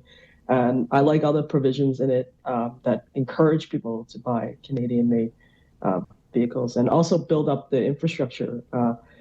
Doug Ford, I hate talking about that guy, ripped out, canceled incentives and then ripped out a lot of EV infrastructure when he took power. So now we got to climb our way back into it. And it is the future. If you looked at the news from China, looked at their market, EVs have overtaken their market in a very, very short time because they made the EVs way more affordable and very attractive. And this will help push us in that direction. Related, Janice, as these incentives are announced, it's also announced that the EV sales mandate will end. Right move, wrong move by Prime Minister Carney and the feds? I think it's fine because we just don't have the numbers and the demand. So pushing this, artificial goal, I think it's a little bit far-fetched. So, they're just moving the levers in that direction with the incentives. So I think it's fine and setting a more achievable goal. All right, Julie, over to you. Your thoughts on the incentives and perhaps even the end of the EV sales mandate rolled back. Sorry, I think that everything Janice said, I really agree with. Like EV purchase incentives help overcome that upfront barrier that a lot of people may have towards buying them because they tend to be more expensive at the beginning, even though there's savings in the long run. I also think that it's a really good strategic move, aligning with the Canadian auto sector and needing us to really look at things differently in the current climate and make these kind of strategic moves in order to stay viable and healthy within our own economy. So less reliance on the US, less reliance on countries where we're not trade partners, I think is a really good thing. And again, I don't know a lot about, I actually am not one of the people that owns a electric vehicle, although it's something that I've considered a few years ago. They were really hard to get. So if this creates more of a opportunity, because we're accessing from different partners, building in-house, like I think that this could be a really great thing for everyone. So around having certain goals in terms of sales, and if it wasn't a feasible goal, then we need to reevaluate these things as we learn and as we grow. So I think overall it's a great idea.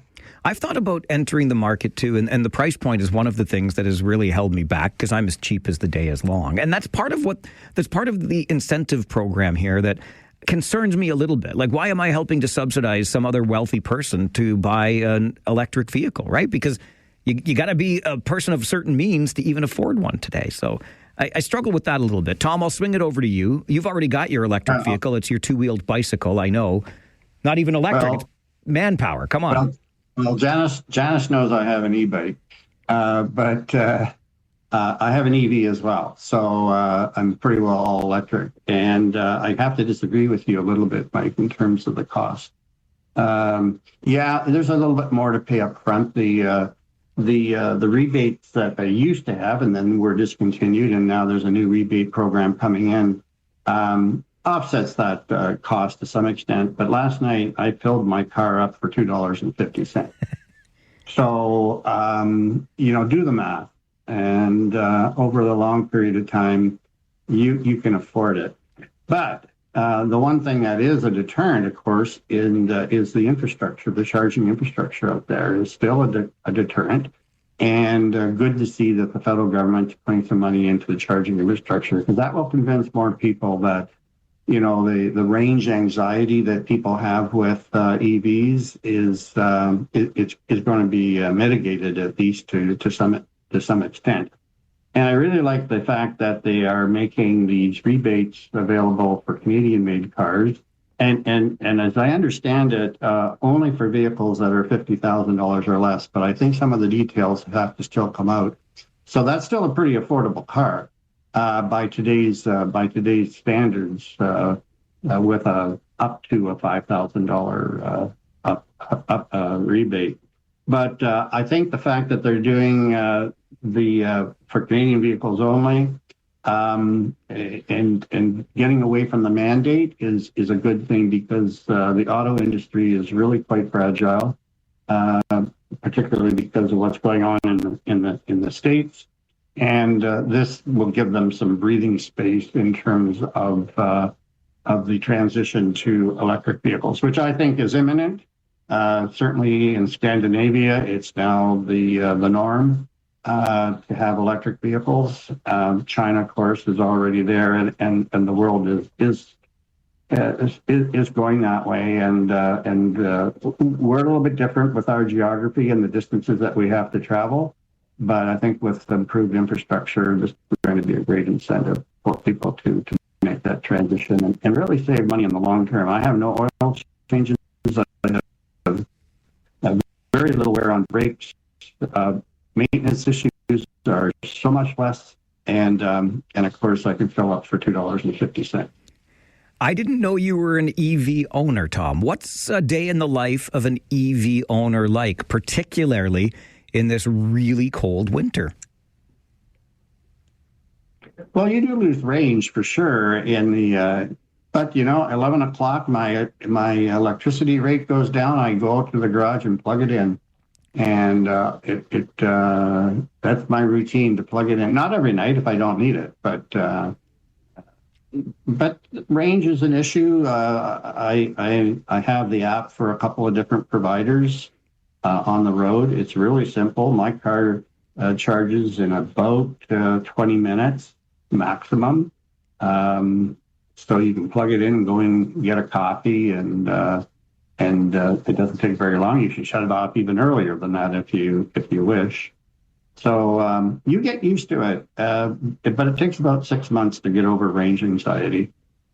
Tom Galloway, Janice Jim, and Julie Callflesh are with us on the Friday 4 Roundtable this morning. We'll take a break. When we come back, a surprising departure, at least from where I'm sitting. The deputy leader of the Ontario NDP steps down so she can run federally for the Liberals. I don't see a lot of connection between the two parties and their platforms and policies, but maybe our guests have a different take. That's why we invite them every week to get their perspectives. And we'll continue with our Friday 4 Roundtable right after this on the Mike Farwell Show, 570 News Radio and Rogers TV.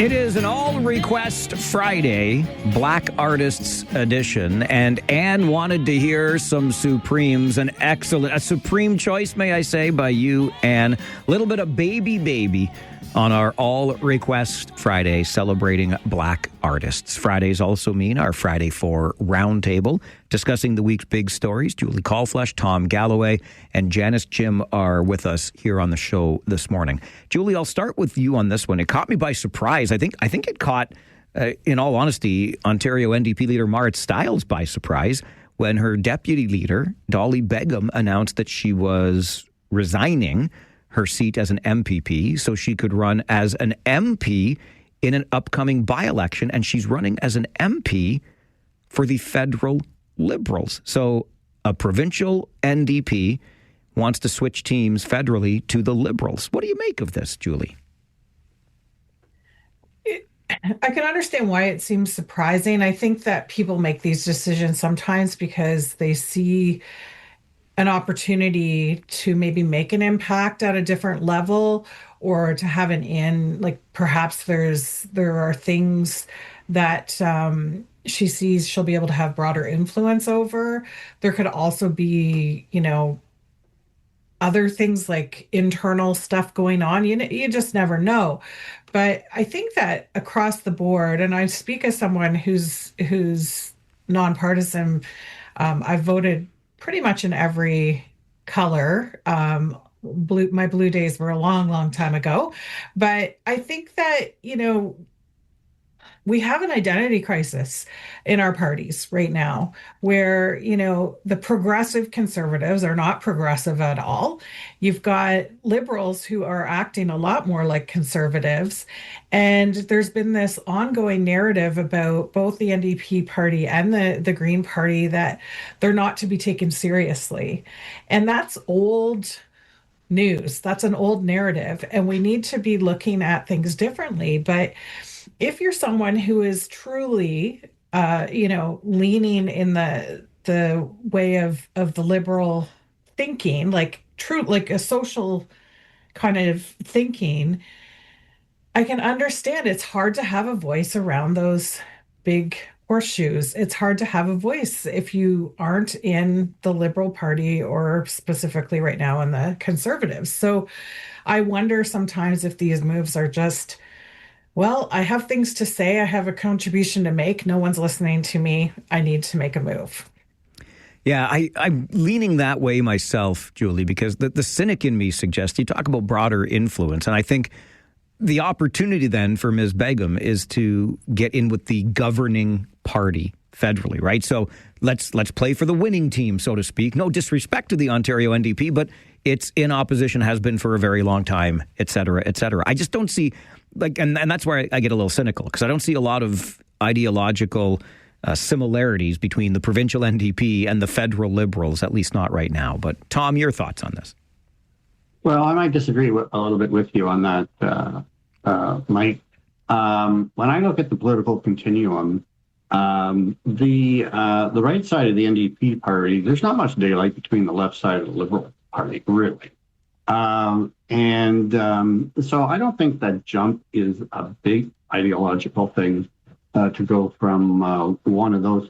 Going into the Conservative Party from NDP, yeah, that's a huge jump if it was to go that way. But Tom, this Liberal Party has been compared to the Conservative Party. They stole the Conservative playbook to win an election. Well, there's no doubt Carney's brought them back to the center, and that's part of the success that the party has enjoyed, because some of those left or leaning conservatives were willing to support him. But I don't see a lot of daylight, and I think the opportunity is to go from sitting in the opposition in Toronto to being in the government in Ottawa is pretty enticing. And I don't think ideologically there's a huge chasm to jump through. And should I remind you that NDP Premier of Ontario, Bob Rae, became a Liberal. He did. Back when Liberals were a little different, though, Tom. Come on. Well, still, I mean, yeah, the continuum shift. There's no question about it, and what was left is now more right or the other way around. But I don't see it. I think when someone is looking for a promotion, if she was doing it at the provincial level, going from one to the other, I think I would think a little differently. But this is a promotion in the sense that she's going provincial to federal. There doesn't even need to be if she loses the election, there wouldn't even be as I understand it, there wouldn't be a by-election, only if she wins, because when you go up, you don't have to resign. When you come down, you have to resign, as I believe is the case here. So, no, I don't think it's a bad thing. I mean, it's not normal, but I don't see I don't see a lot of daylight between the right side of the NDP party and the left side of the Liberal Party. I didn't think the NDP had a right side, Tom. Come on. You're just playing with me this morning. No. I mean, the NDP sits on the continuum on the left side, no question. But there are people on that left side who are. It's like a red Tory and a blue Tory. Sure. Like there are those differences within the parties. Just so I'm clear, I think I learned something from you again. So Ms. Begum doesn't have to resign her seat provincially to run federally, and she could lose there and just come back? He already resigned. I believe when you go for a higher office, just as when those people who are municipal councillors and ran for the province or for the feds did not have to resign their seats, I think when you are going for a higher office, you do not have to resign. I know that's true at the municipal level. And I think it's true at the provincial level as well. Okay. But correct me if I'm wrong. Well, in that case, kudos to her for resigning when she didn't have to, as Janice just pointed out, because she did tender the resignation. But Janice, what do you make of this? I know you're a little bit more personally connected to the Ontario NDP. I hear the word opportunity, and I say opportunism. Someone read the tea leaves and made the jump for it and left their constituents in the lurch. Because now we just had an election last year, the hard-fought winter election, that I'm sure many of her volunteers and staff worked really hard to get her reelected as an ONDP deputy leader, no less. And now, she's seeing greener pastures and jumping ship to give herself a pay raise and a new job. And I would say that the current Liberal Party is miles apart from the current ONDP and even the federal NDP policy. So she's betraying the people that voted for her. When I vote based on a mix of the person I'm voting for and the party platform. So think about all the people that voted for her, she got reelected, I think the third term. So they were expecting her to stay on as an ONDP deputy leader and represent her riding of Scarborough. So this is an opportunistic move. I would say it was a political chess moves wise. It was pretty brilliant because they timed it with the Beaches East York announcement as well. So it is good, political chess moves, but not so great for her constituents.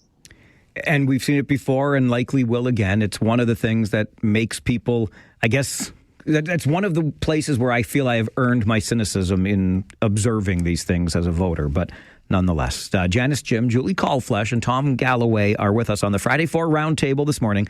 We're going to get you an update from the 570 News Center, and then let's talk about how much we are paying municipal councillors and how do we keep sidewalks clear in a winter like this.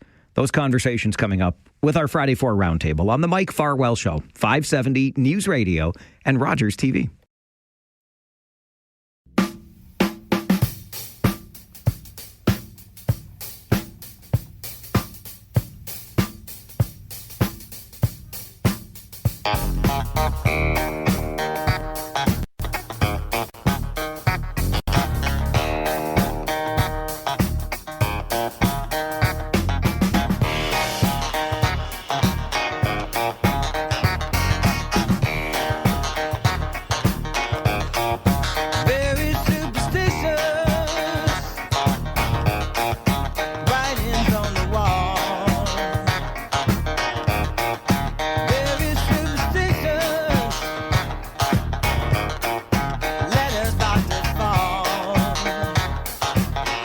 Very fond memories of this song from my very first radio job when I was one of those DJ guys that played music. And I was introduced to Stevie Wonder at that radio station. I know I should have been introduced long before, but nonetheless, Preston Paul, Farwell's Force member number 45, wanted to hear some Stevie Wonder and Superstition on this All Request Friday, celebrating Black artists as we wrap up the first week of Black History Month. An excellent selection by you, my good friend Preston Paul. Fridays also mean our Friday 4 Roundtable, discussing the week's big stories. With us today, Tom Galloway, a retired regional councillor. Can't wait to get his take on this next story. Janice Jim is with us, Vice President, Cycle Waterloo Region. And Julie Callflesh, the Director of Fundraising and Communications for Sanguine Health Centre. We'll talk about what we pay municipal councillors, and I will preface it with this. I feel bad for folks in public life whose salaries are not only disclosed but then discussed around the water cooler like we are about to do. I will say in a couple of situations we've seen raises of greater than 30%, maybe playing some catch up, whatever the case may be, and I do struggle with increases at that level.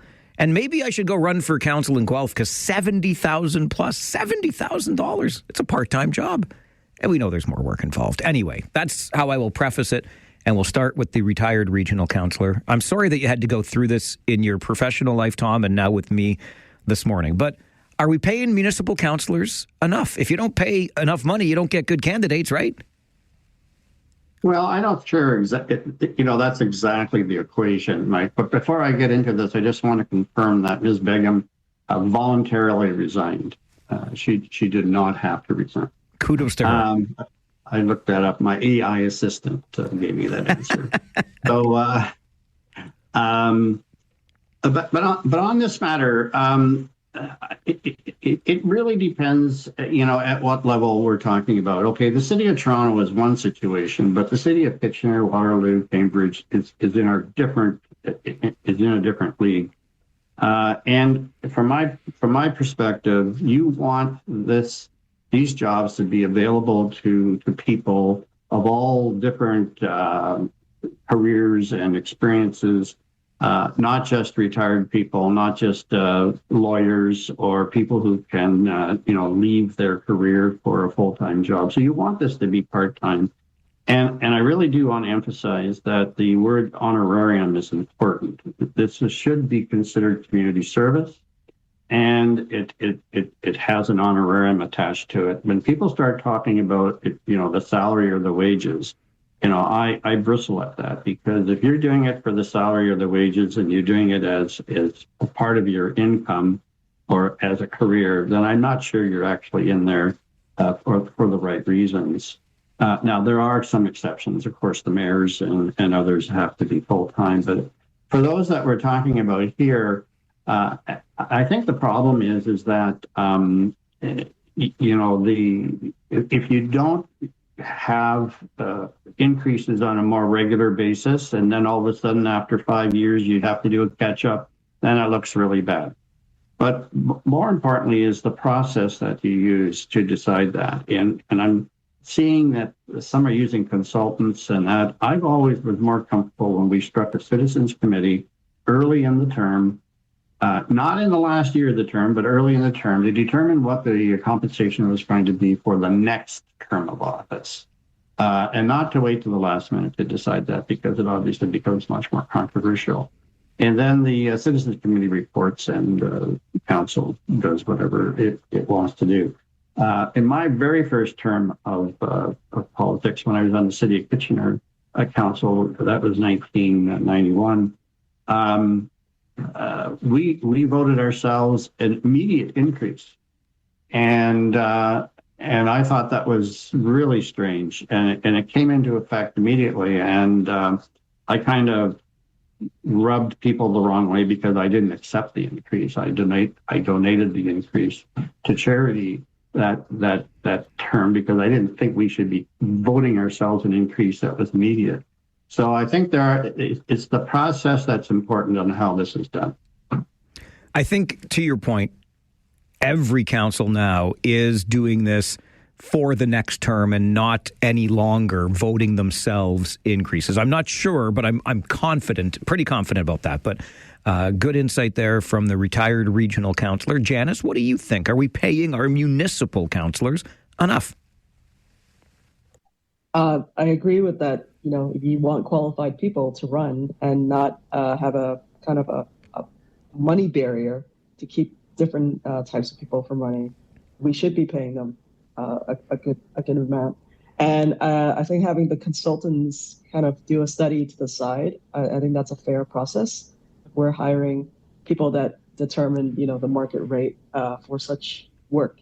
So I agree with it. I mean, the numbers, everyone always looks at numbers and thinks, oh, it's too much. But, I do interact with a lot of members of council, and they do put a lot of work hours into their work and the meetings and reading all the briefing documents. So, I respect their work that they do, and they should be paid for it. Yeah, excellent point, Janice, and I'll just echo that. And Julie referenced earlier when she was in comms that there were sometimes be calls that she didn't want to have to answer for me at odd hours and whatnot. And I'll tell you the same about municipal councillors, and we've been on opposite sides of issues, and it's fine, but I will never, ever dispute the work that they do that most people never see. It is not easy work. So thanks for bringing that up. Julie, over to you. Are we paying these poor, hardworking people enough money? I don't think so. I think, like both Janice and Tom have said, it is a lot of work, and I have worked in both upper and lower tier municipalities, and the books of pages of things that they have to read in order to be prepared to make decisions at meetings. It's a lot of work. And then there's all the public engagements and, things that are really meaningful and important to community members that I know a lot of our counselors try to participate in, to be out there in community and be supportive. A lot of them do have another job or, something that they're trying to balance that. So I think that, it's probably not a bad idea to have a look at it. And I would like to look at it across the province. I think there's been a lot of changes in the last couple of years. I have a lot of skepticism around the strong mayor situation and how that's creating these power dynamics within municipalities. It's changing the flavor of what our elected officials have the power to do or not do.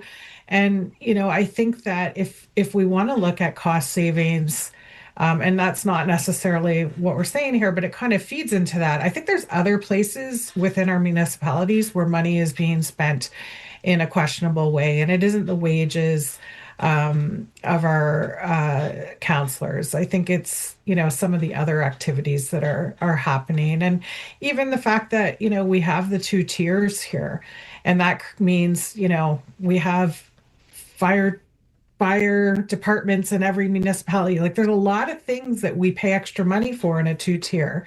So, to me, these folks are there because they want to do the work for the most part, and they want to do the work well for their constituents, and they don't get paid a whole lot. 70,000 these days doesn't go very far. Really good point, too, that I'll jump off of, if I may, about the other things that we could complain about financially. And I think we all recognize that. But Chris Wilkinson, Ward 2 councillor in Wilmot, where council decided in this difficult year they are foregoing their annual increase, pointed out that even you're talking about 5 councillors and a mayor, it amounts to $16,000. That's not a lot of money by anybody's measure, as far as I'm concerned. Real quick, before we take the break, Tom, and move on to the next topic, just on a personal note, as somebody that was in public life for the length of time you were, is it weird? Did you have to get used to the idea that your honorarium, to use your word, was out there for public consumption? Oh, no. I mean, you have to be accountable. And so all of that has to be out front. No, there should be nothing hidden about that. And that should be done in the open. And every council I was ever on, it was always done out in the open. I guess that's why you're buying me another free meal tonight at the Kitchener Memorial Auditorium. I love it. I love it. Tom Galloway, Janice Jim, Julie Callflesh with us on the Friday 4 Roundtable this morning. We'll take a final break, come back with the story of poor Brian Sandow. He's a Kitchener resident, and the city came a knocking saying, you better clear that sidewalk, because if you don't, we're going to come and clear it for you, and then we're going to leave you a bill. Is the city being unreasonable in this really difficult winter? We'll talk about it with our guests as we continue the Friday 4 Roundtable on the Mike Farwell Show this morning. 570 News Radio and Rogers TV.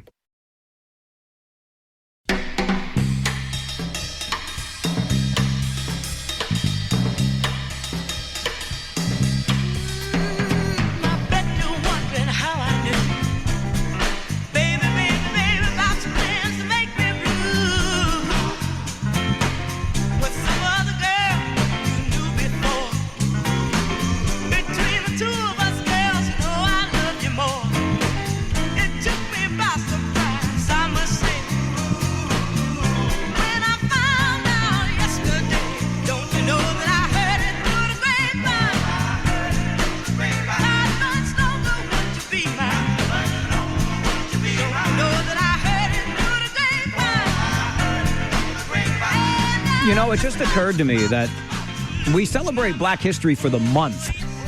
There are multiple Fridays in the month. Like maybe all month long, we should celebrate Black artists on all Request Fridays. I'm really enjoying this morning. Dave wanted to hear some Gladys Knight and the Pips with I Heard It Through the Grapevine. More fantastic stuff. All Request Fridays celebrating Black artists as we wrap up the first week of Black History Month.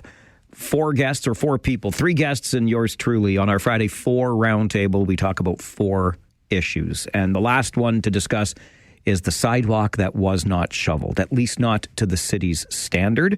And so the city came and cleared it on behalf of Kitchener resident Brian Sandow. Janice, I'll start with you on this one.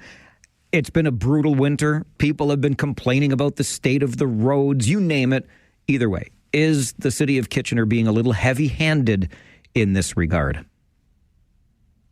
I think if they follow their bylaws, I think it's fair, and give enough warning to the homeowner. I think it's fair because mobility is really a challenge. I just watched a CTV News Kitchener segment on it yesterday that a person that uses a wheelchair haven't been out of their house since Christmas.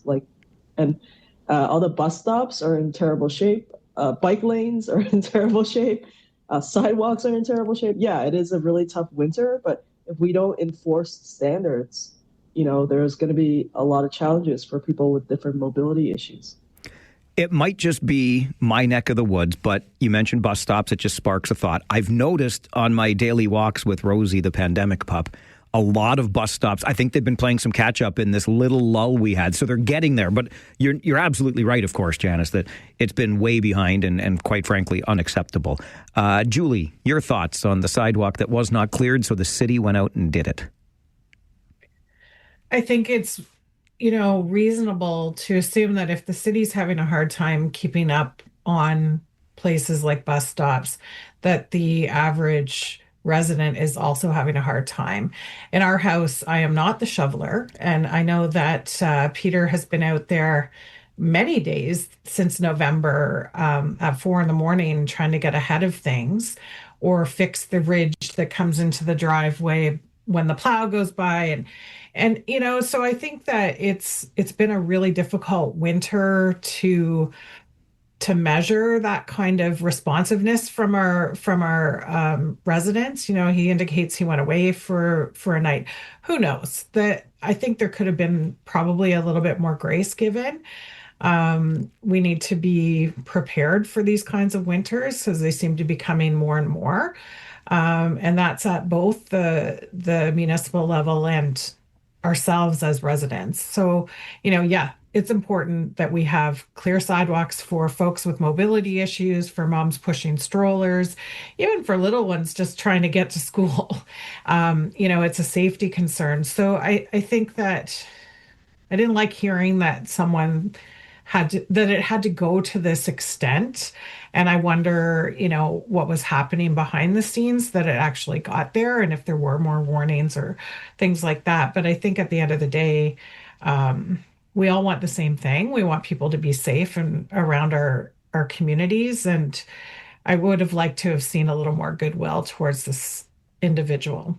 There are layers here. I think you're absolutely right about that. Much more to the story than we know. It's not like the city just comes by and starts doing it on your behalf. There are multiple opportunities for you to make good on the complaint. And I hear you, those like right to my ears, Julie, with the idea that like, why this guy? Why? That's the other big piece here. I don't know the answer to. And I'll bet you that Peter, much like me, is betraying his Catholic roots and maybe has to go to confession after It's been hard work. I sympathize with Peter on that one, too. Anyway, over to you, Mr. Galloway, and whether or not the city of Kitchener is being reasonable here.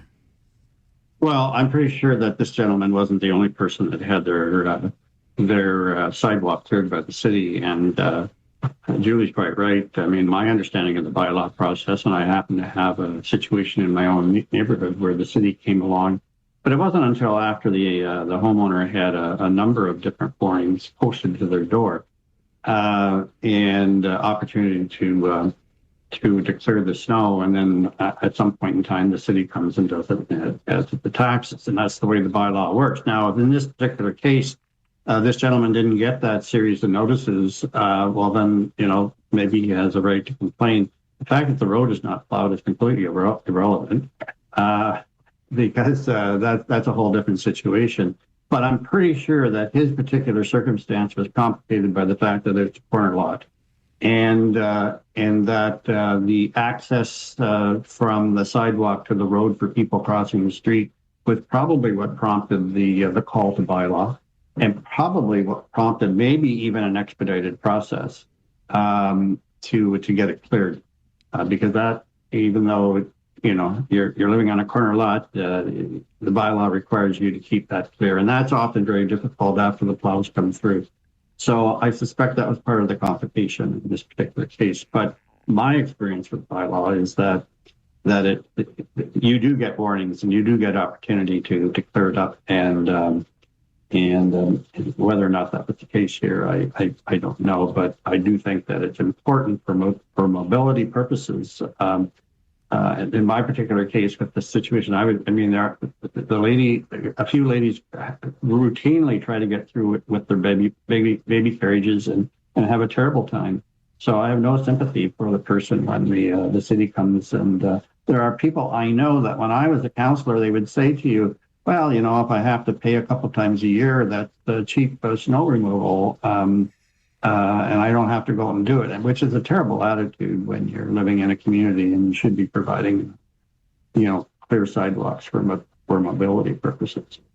I don't think I made many friends earlier this week when I made that same point, Tom. Like, these are the rules, and I feel bad for the guy, but like, this is how it works. And I think you're absolutely right also that being on a corner lot was an aggravating factor in all of this. I think as a foursome here, we will all agree that just enough is enough. Can we just turn off the snow flurry tap here and be done? Are we okay with this? I'm okay, but I don't mind going up and shoveling that 2 centimeters today. That was fine. That's fine. Okay, 2 centimeters at a time. We'll just keep it like that. Tom Galloway, retired regional councillor, Janice Jim, the vice president at Cycle Waterloo Region, and Julie Colflesh, director of fundraising and communications for Sanguin Health Centre. Really appreciate you making time to join us on the show once again. Enjoy the 2 centimeters of snow shoveling that you have to do. And, well, Peter has to do it when he gets home, Julie, so let him deal with that. And enjoy the weekend ahead. Thank you all for being here. I know. And, of course, Bye. I will see Tom at the hockey game tonight. 56 years for Mr. Galloway as our timekeeper with the Kitchener Rangers.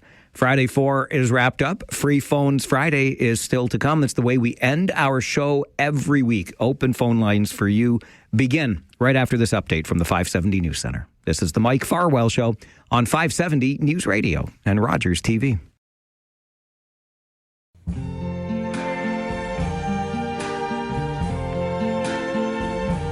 I see trees of green, red roses too. I see them bloom for me and you. And I think to myself, what a wonderful world.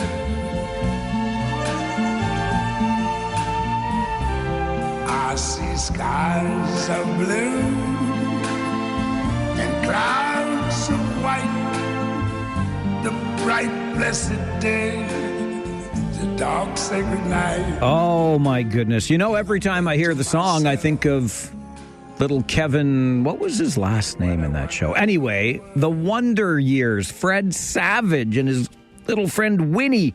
Winnie was the character's name. I don't remember the actress's name. I loved that show almost as much as I love the song, but not quite. How could you love a rather obscure 90s sitcom more than you love Louis Armstrong's Wonderful World? Annette, Farwell's Force member number 222, wanted to hear that on this All Request Friday, Black Artists Edition, as we celebrate Black artists on the end of this first week of Black History Month. Every week we end the show in the same way, and that is with open lines. We call it Free Phones Friday, so you can make a call and have your say on the issues of the day, the issues of the week. You want to tell me your plans for the weekend? Hey, whatever floats your boat. But this is our last chance to talk before we talk again at the rink tonight because, you know, you're home of Kitchener Rangers hockey and all that stuff. But let's get right to the phones. They're always busy on Fridays. And Jersey Bill is going to start us off. Farwell's Force member number 12, if memory serves. Oh, yeah, number 12. Attaboy. Yeah, and, you know, I want to chime in on this deal about, so an NDP's decided to join the Liberals going from the provincial to the federal level, and then a Liberal MP, I think, is going to try to get her MPP seat and become the leader of the Liberal Party. That's also true. Yes, Nate Erskine Smith. I just, you know, I agree with that one gentleman you had on, and it's not just the left wing of the Liberals and maybe the more moderate wing of the NDP. But there really is a sort of continuum, and I think it would be to the benefit of both parties if the federal NDP just went away, you know, and maybe the six of the seven NDPers, you know, because I would guess that Davis, who's the nominal leader, would just want to be an independent, would just join the Liberals, and on the provincial side. There is no active Liberal Party west of the Manitoba line. So why not just say that the NDP, or maybe just combining the parties, call it the Liberal Democratic Party. And of course, you could say that even the NDP parties, like the one in Manitoba, is not like the one in Saskatchewan, and of course the Alberta one is not like the BC one. But still, the idea is, and also I think that there used NDP used to be like a social democratic party. It had that farmer base, which of course isn't there anymore. And in terms of the union support, some unions support the Liberals and some support the NDP, depending on where they think they're going to have the more influence. Which one is actually more likely to gain power. So I'm really looking to the point where they understand that the ideological differences are not that great between them, and it's no longer a question of the union support, which is unfortunately gone down over the years. It's more like the academics, those who think about progressive issues. I'd like to see the Greens get over their idea that they have to have a separate thing, and they also sort of find their way to join this more progressive coalition. And if they don't do that, then Conservatives are going to continue to win elections with 40% of the vote, because the more progressive side is all divided amongst themselves. All right, Billy, thanks for the call. Good starting point. I mean, there's a lot in there, right?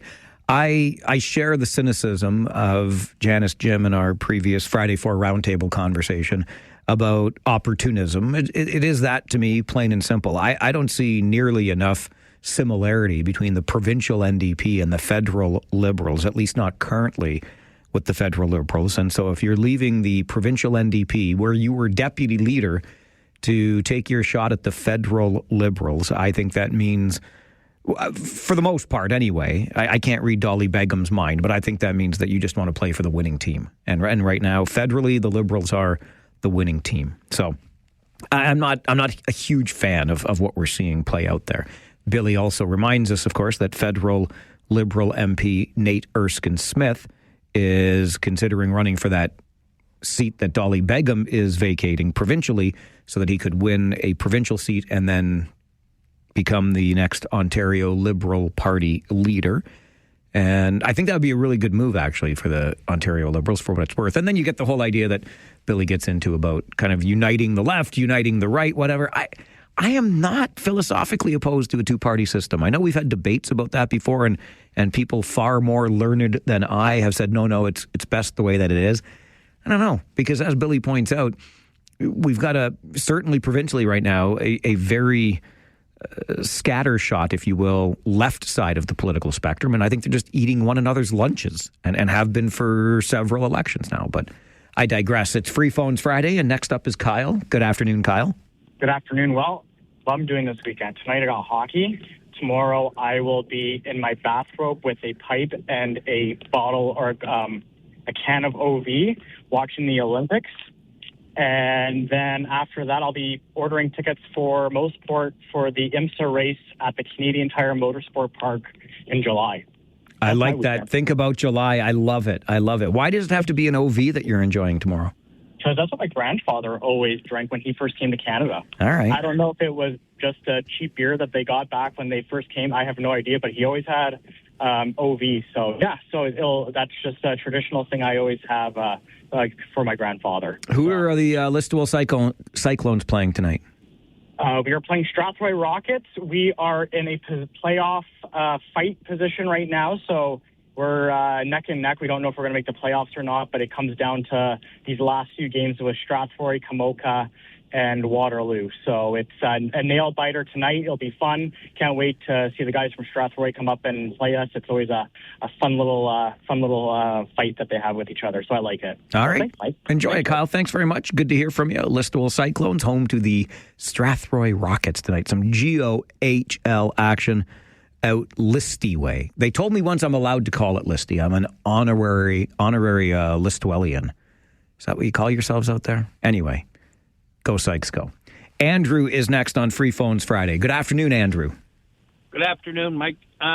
Earlier you had a couple of ladies on there that you were chatting with about 11:45.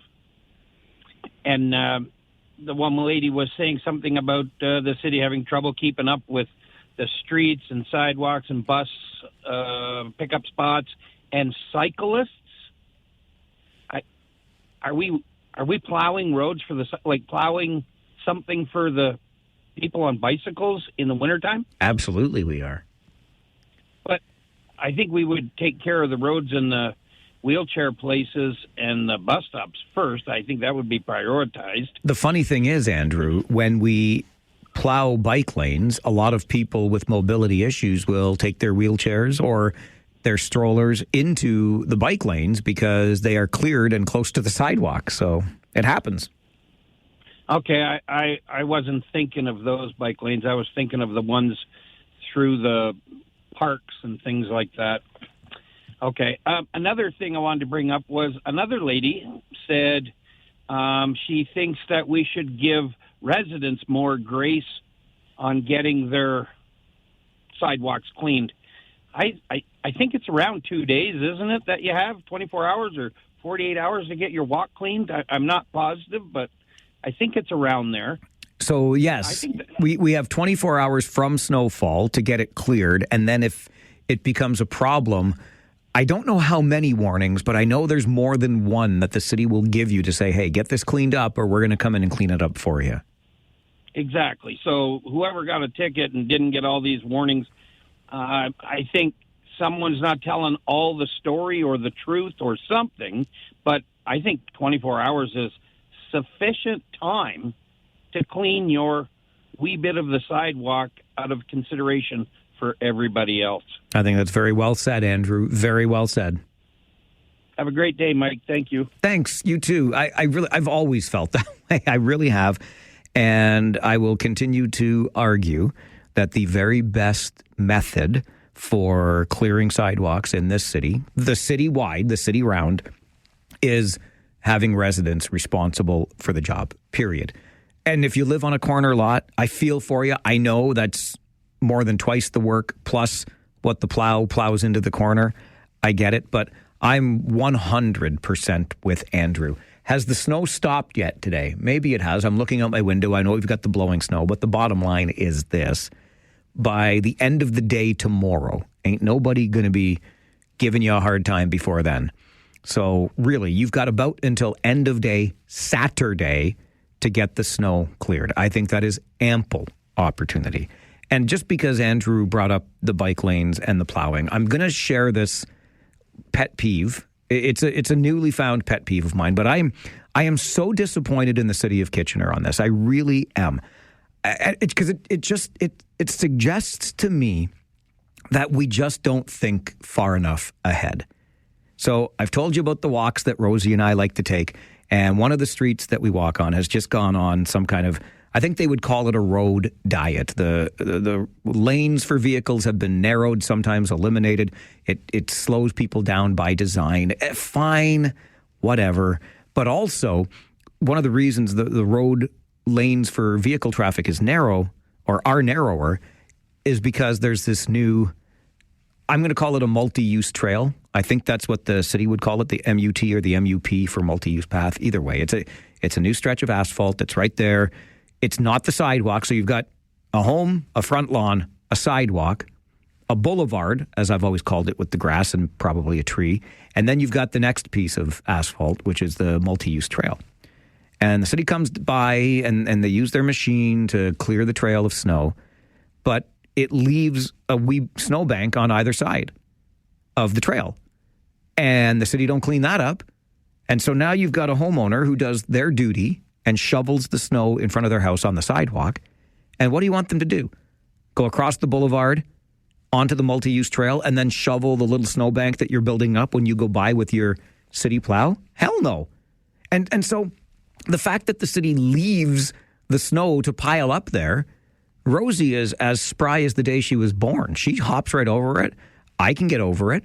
But this is a city-made problem. And I can't for the life of me figure out, like, when they made this trail, did they not think about, well, gee, what happens in the winter? How will we maintain it in the winter? Because I'll tell you what, they are maintaining it as poorly as some people maintain their corner lots where the plow comes by and fills in the corner and you have to dig out to let people through to cross. You have to go over the snowbank that the city creates on its own multi-use path to get across the street. And it blows my mind. Like, if you had thought ahead, you never would have the problem. And instead, they got the problem. For the life of me, I would, please let me in on one of those meetings. because, oh, yeah, this is what we need, active transportation, blah, blah. Well, what about the wintertime? What about now? Because you ain't doing a good job. It's very disappointing. It's a minor rant there from me on Free Phones Friday. We'll take more calls right after this. It's the Mike Farwell Show, 570 News Radio and Rogers TV.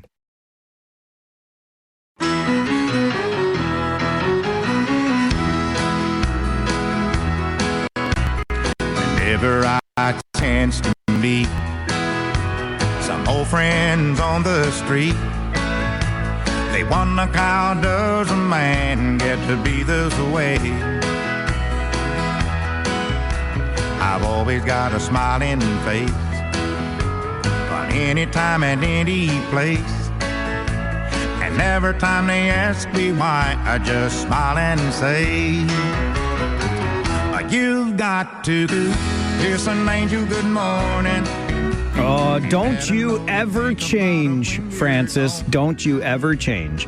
When All Request Friday rolls around, Francis is going to bring us some classic country, the kind of country that made me hate country music.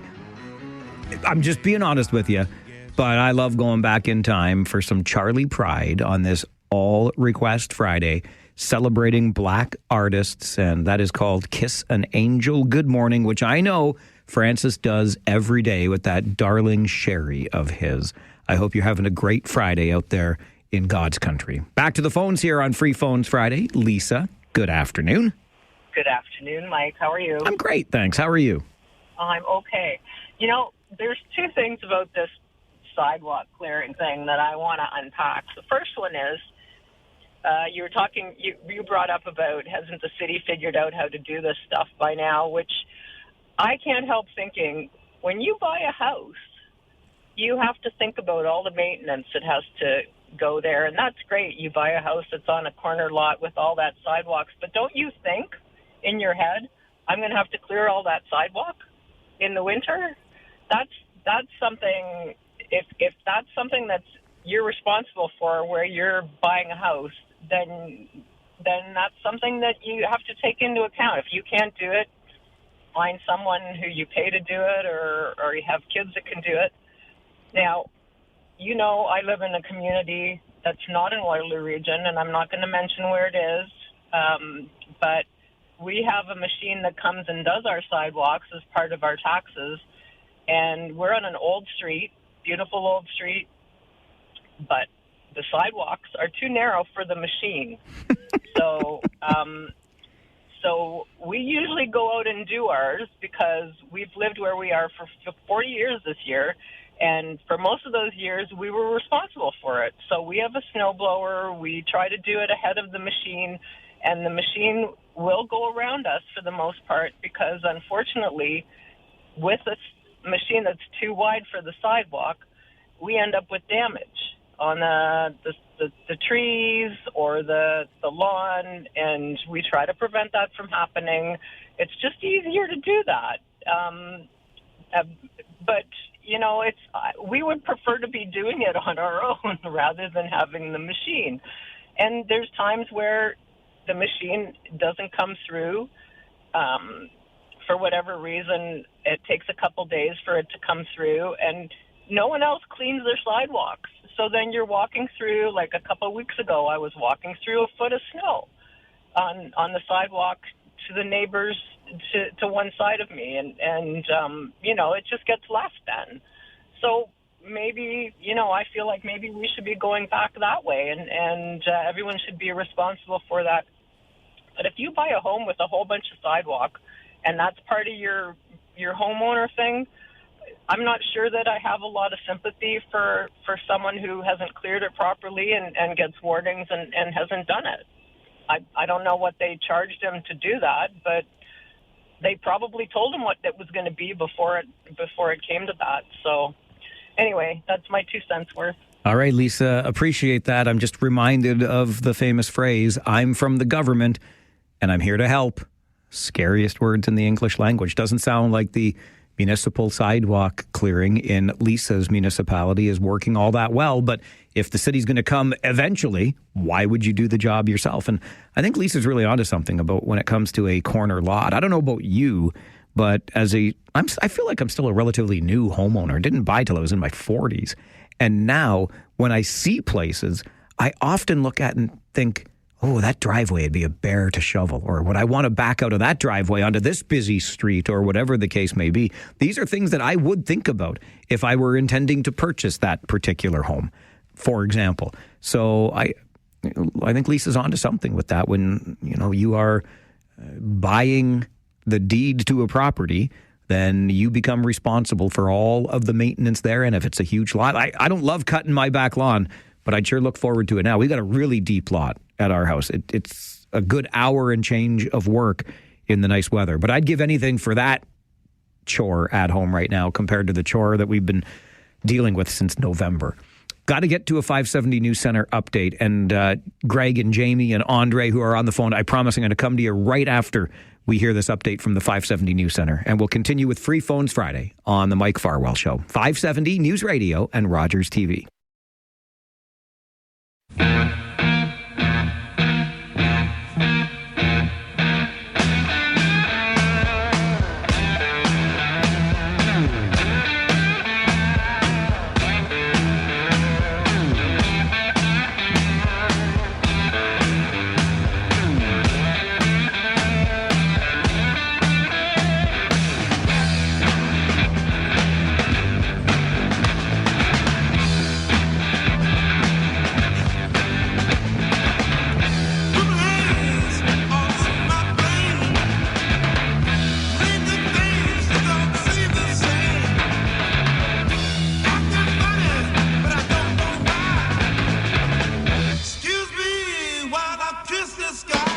I think George just became best friends with my beloved. George's request on this All Request Friday Black Artists Edition, some Jimi Hendrix and Purple Haze. It is Free Phones Friday time where you make the call, we answer, and you start the conversation. Jamie has been waiting patiently. Thank you for that, Jamie. Good afternoon. Hey, Mike, how are you doing today? I'm good, thank you. How about yourself? I'm not too bad. Jamie of Jamie and Jules. I haven't talked to you for so long, Michael. Oh, my good. Michael comes out. It has been a long time. How are you? I'm not too bad. But, no, listen, with the, I know it's Free Phones Friday, but so I thought I'd give you a call. And I don't know if a lot of people know this. Maybe they do, but there was an Olympic team way back, I believe in the 50s, that from Kitchener that played in the Cortina Olympics. I remember. Right? You are absolutely right. Yeah, I remember that as a young kid because my mom and dad, they worked at the auditorium, and I was up there for a long time too. But I don't know if it's still there, but at the very front of the auditorium, when you come in the main entrance at the front, not where you do now, but down along the right side, they used to have pictures of hockey teams and a bunch of different things. And there was a picture of that team that played in Cortina. So, like I said, I was just kind of wanted to throw that out there and let everybody know that, hey, this is a Special Olympics because there was a team from Kitchener that was there at one time too, a long time ago. That is an excellent reminder. Love you for doing it. Thank you for that.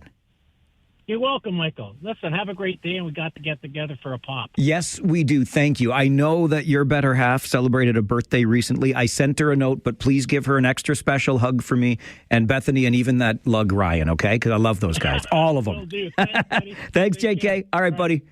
Bye-bye. I love it. It's like a little homecoming here on the show today. I haven't seen Jamie in forever, but it's like catching up with an old friend just like that. Greg has also been waiting patiently. Good afternoon, Greg. That'd be 38, yes. Farwell's Force member number 38. Good day.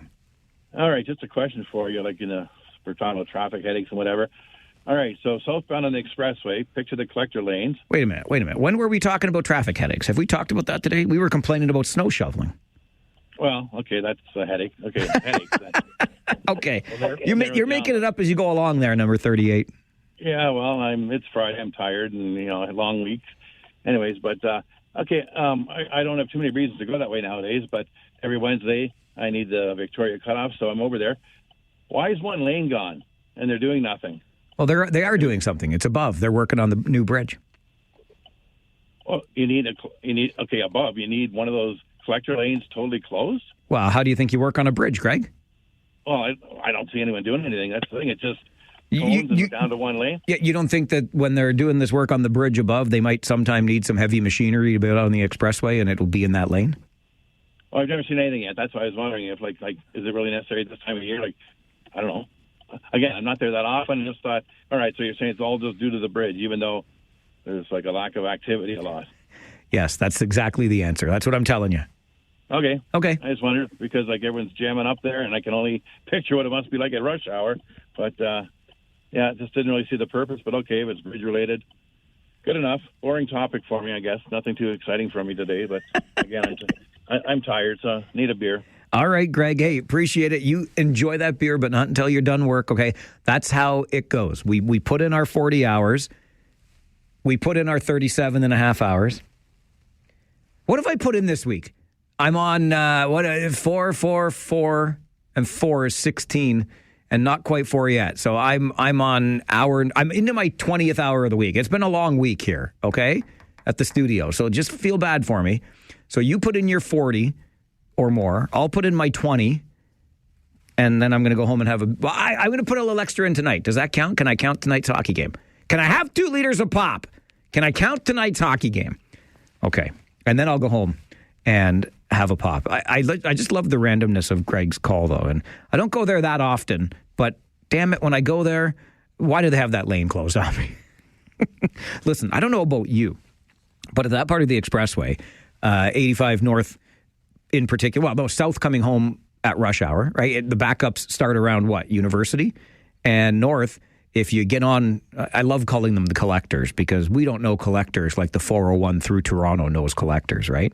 But if you're in the collectors, Victoria, the Frederick and Wellington cutoffs, and then you come around and merge back into the express lanes, so to speak, towards Bridgeport Road, it's always backed up in there, always. So I hear you, Greg. I get the frustration, but I guarantee that the time will come, they'll need a big crane down there or some other thing, and why just try to close the lane on the day it'll be there as opposed to just closing the lane, let people get used to that. And then whenever the time comes that the heavy machinery needs to be in a live lane or what would have been a live lane of traffic on the expressway, they've already got it closed down. Andre is next on Free Phones Friday. Hello, Andre. Hi, Mike. Andre, can I ask you a question? As long as you're alive, you can ask me any question you want. Okay, thank you. As long as I'm alive. I love this. Did you mind that we had some fun at your expense yesterday? You're my brother. I knew it. Okay, you're such a good guy. I knew you would be okay with that. I knew you would. All right. The price is so low, you take it and you go. Oh, you're the best. What's on your mind today, my friend? Go Rangers. That's what I want to talk about. Game day, baby. Yeah, I'm going to talk about one thing, concentrate about one thing, and just that one thing. Okay. It is the Kitchener Rangers. Mike, they've been doing better and better and better every year. Mike McKenzie is just amazing. UC Okus, the whole team. I can't name the assistant coach, whatever. Jeff Kurzakis. Yeah. Dan. I almost called Brad by his dad's name. Brad Flynn. Couple of beauties. Right. Yeah. And I listened to Sam O'Reilly last time, and how old is he? 19. 19 years old. Wow. He sounded like a professional NHL. And you could feel it in his voice that this is it. Do you believe they can really win this year, Mike? Yes, I do. Yes, I do. Without hesitation, I believe they can. It's not going to be easy, naturally, but I believe they can. Yes, absolutely. Have a great one, Mike. Okay, Andre, you too. Appreciate it. That just takes me back to the coaches show earlier this morning with UC Ahokas. He joins us every Friday morning, 10:30 on game day. Fridays are hockey days in Kitchener, right? And a couple of things jump out. UC Ahokas was talking about all of the players that have come through this Ontario Hockey League and gone on to the National Hockey League. And UC and I seem to agree that this is the best development league in the entire world for hockey players. And it just made me think, and I don't want to be a downer, so forgive me, but I don't know how many more years we're going to have UC Ahokas here in Kitchener before he graduates to the National Hockey League. I just don't want you to be too surprised when it happens, because it will eventually. And anyway, it will. because that's where he's headed, and he's a good enough coach to do that without question. We also talked this morning with UC about the Rangers' success this season versus their arch rival, the London Knights. And then I looked at the schedule, and the Kitchener Rangers have 71 points coming into action tonight versus Guelph. So I'm doing the math. It's 29 points away from 100. The Kitchener Rangers, this is just something else for you to keep your eye on as the season goes on, because I think it's kind of interesting. The Kitchener Rangers, in their storied 60-plus year history, have never had back-to-back 100-point seasons. Last year, in fact, was only the fourth 100-point season in the history of the franchise. But never have they had back-to-back 100-point seasons. 29 points to go to get there. So the easy way would say just make it 15 wins instead of, extra points here or there. Just get 15 wins.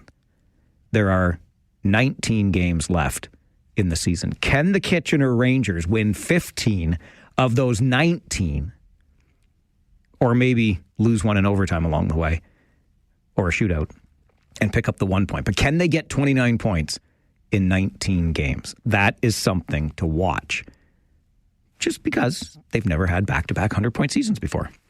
James is with us on Free Phones Friday. Good afternoon, James. Hey, good afternoon, Mike. Medium-time listener, first-time caller. Oh, well, medium-time listeners are always welcome, even part-time listeners. Good to hear from you. Thanks for calling. Right on. Yeah, just wanted to give a rave/shout-out to the Minto 81s of the OEHL. They're going to be starting their playoff run this Saturday against the Lucknow Lancers. But beyond that, they're also going to be representing the league in the Allen Cup. That's going to be in Conception Bay. That's going to be in April there, and hopefully make a deep run and win one of the oldest trophies in Canadian hockey. Absolutely. Love the story of that trophy and the team from Minto getting the chance to go. Yes, yeah. So they represented them last year, did well, but hopefully they can go all the way in 2026 here. Love to hear it, James. Really appreciate that. Go Minto, go! Right on. Thanks a lot, Mike. Have a great weekend. You too. Really good to hear from you. That is one of my favorite parts to get. When I get out on the bike in the summertime, I am always up there through Minto Township and beyond. I don't know what it is about Wellington County. I guess maybe the roads are the most interesting there. I don't know. But I always find myself up that way. And great to get the update on the young hockey players who are going to get a chance to Conception Bay, too. I want you to go now just for the opportunity to go to Conception Bay. That's down in Newfoundland, don't you know? Great place in the world. All right, quick break. Back with more Free Phones Friday here on the Mike Farwell Show. 570 News Radio and Rogers TV.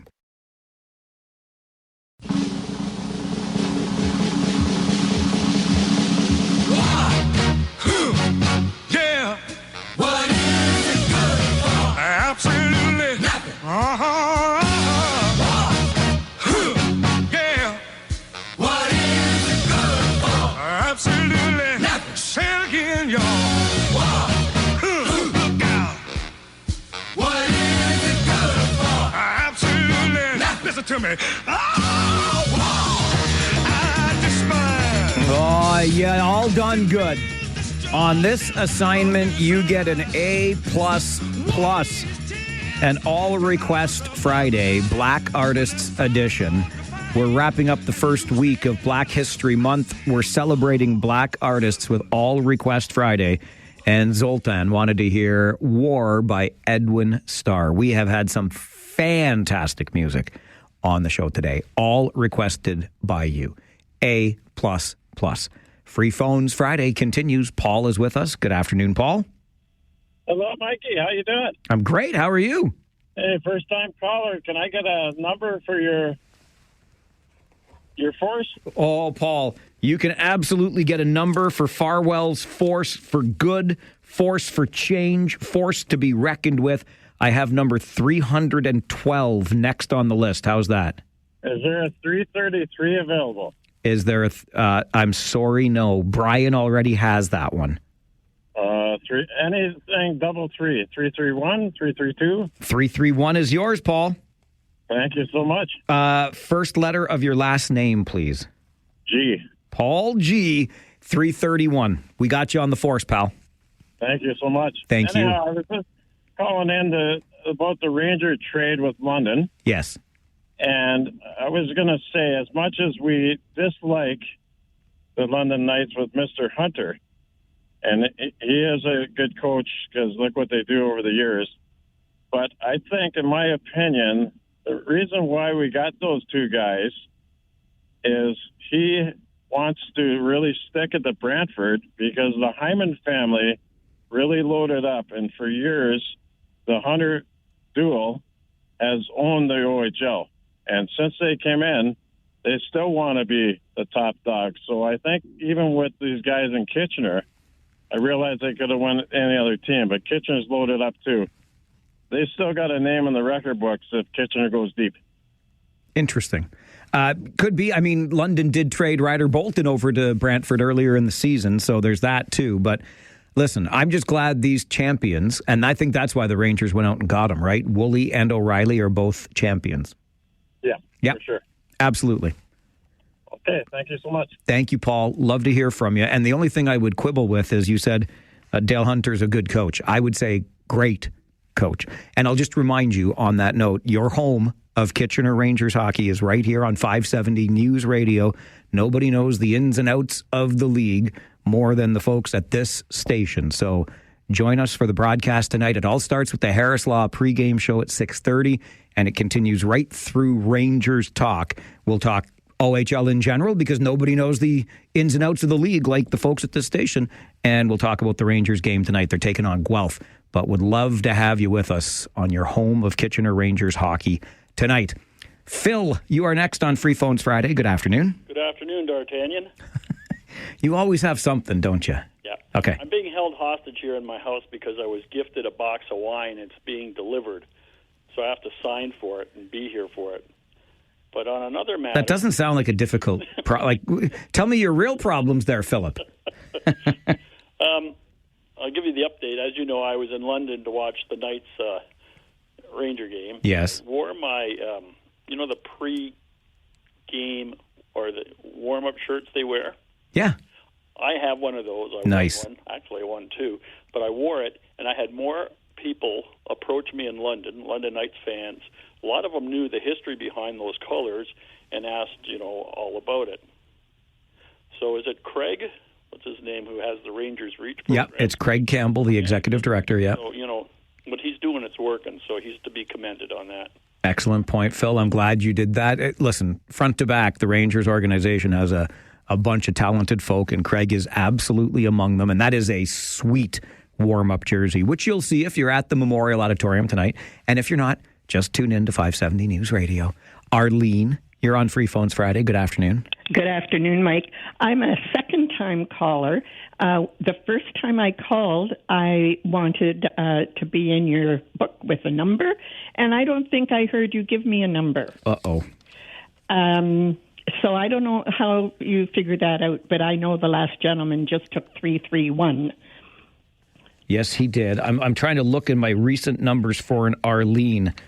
Arlene B, like his baby. Yeah. Doesn't matter. Okay. If you could give me one now, I would appreciate that. Of course I would. I just don't want to double up if I've already got you on here somewhere. But I don't see an Arlene B. So where can I put you? What number do you want, Arlene? Any number that's available. Okay. How about 312? 312, perfect. 312 is Arlene B. And I just have one comment. I'm a season ticket holder down near one of the goaltenders in the gold. And I want a shout out to one of the ushers. I don't know if they change locations every game, but there is an usher that when the Rangers score, he goes ballistic. He runs up and down, from where he stands down to the rink, back up, back down, clapping, cheering. And I've never seen anyone that appears to love their job more than this man. Fantastic. And he just makes everybody smile. So I don't know who he is, but if anyone is listening to this and they sit near him, they'll know who I mean. So shout out for him. Well done, Arlene. Farwell's Force member number 312. Thank you. Thank you very much. You're most welcome. Bye now. Bye-bye. Great to hear from you today. Love Rangers Nation. Terry, boy, oh boy, I'm cutting you short. I got about 45 seconds, pal. Yeah, no worries, Mike. I'll make it quick. Next Friday, you could have, since Valentine's Day just around the corner, how about love songs?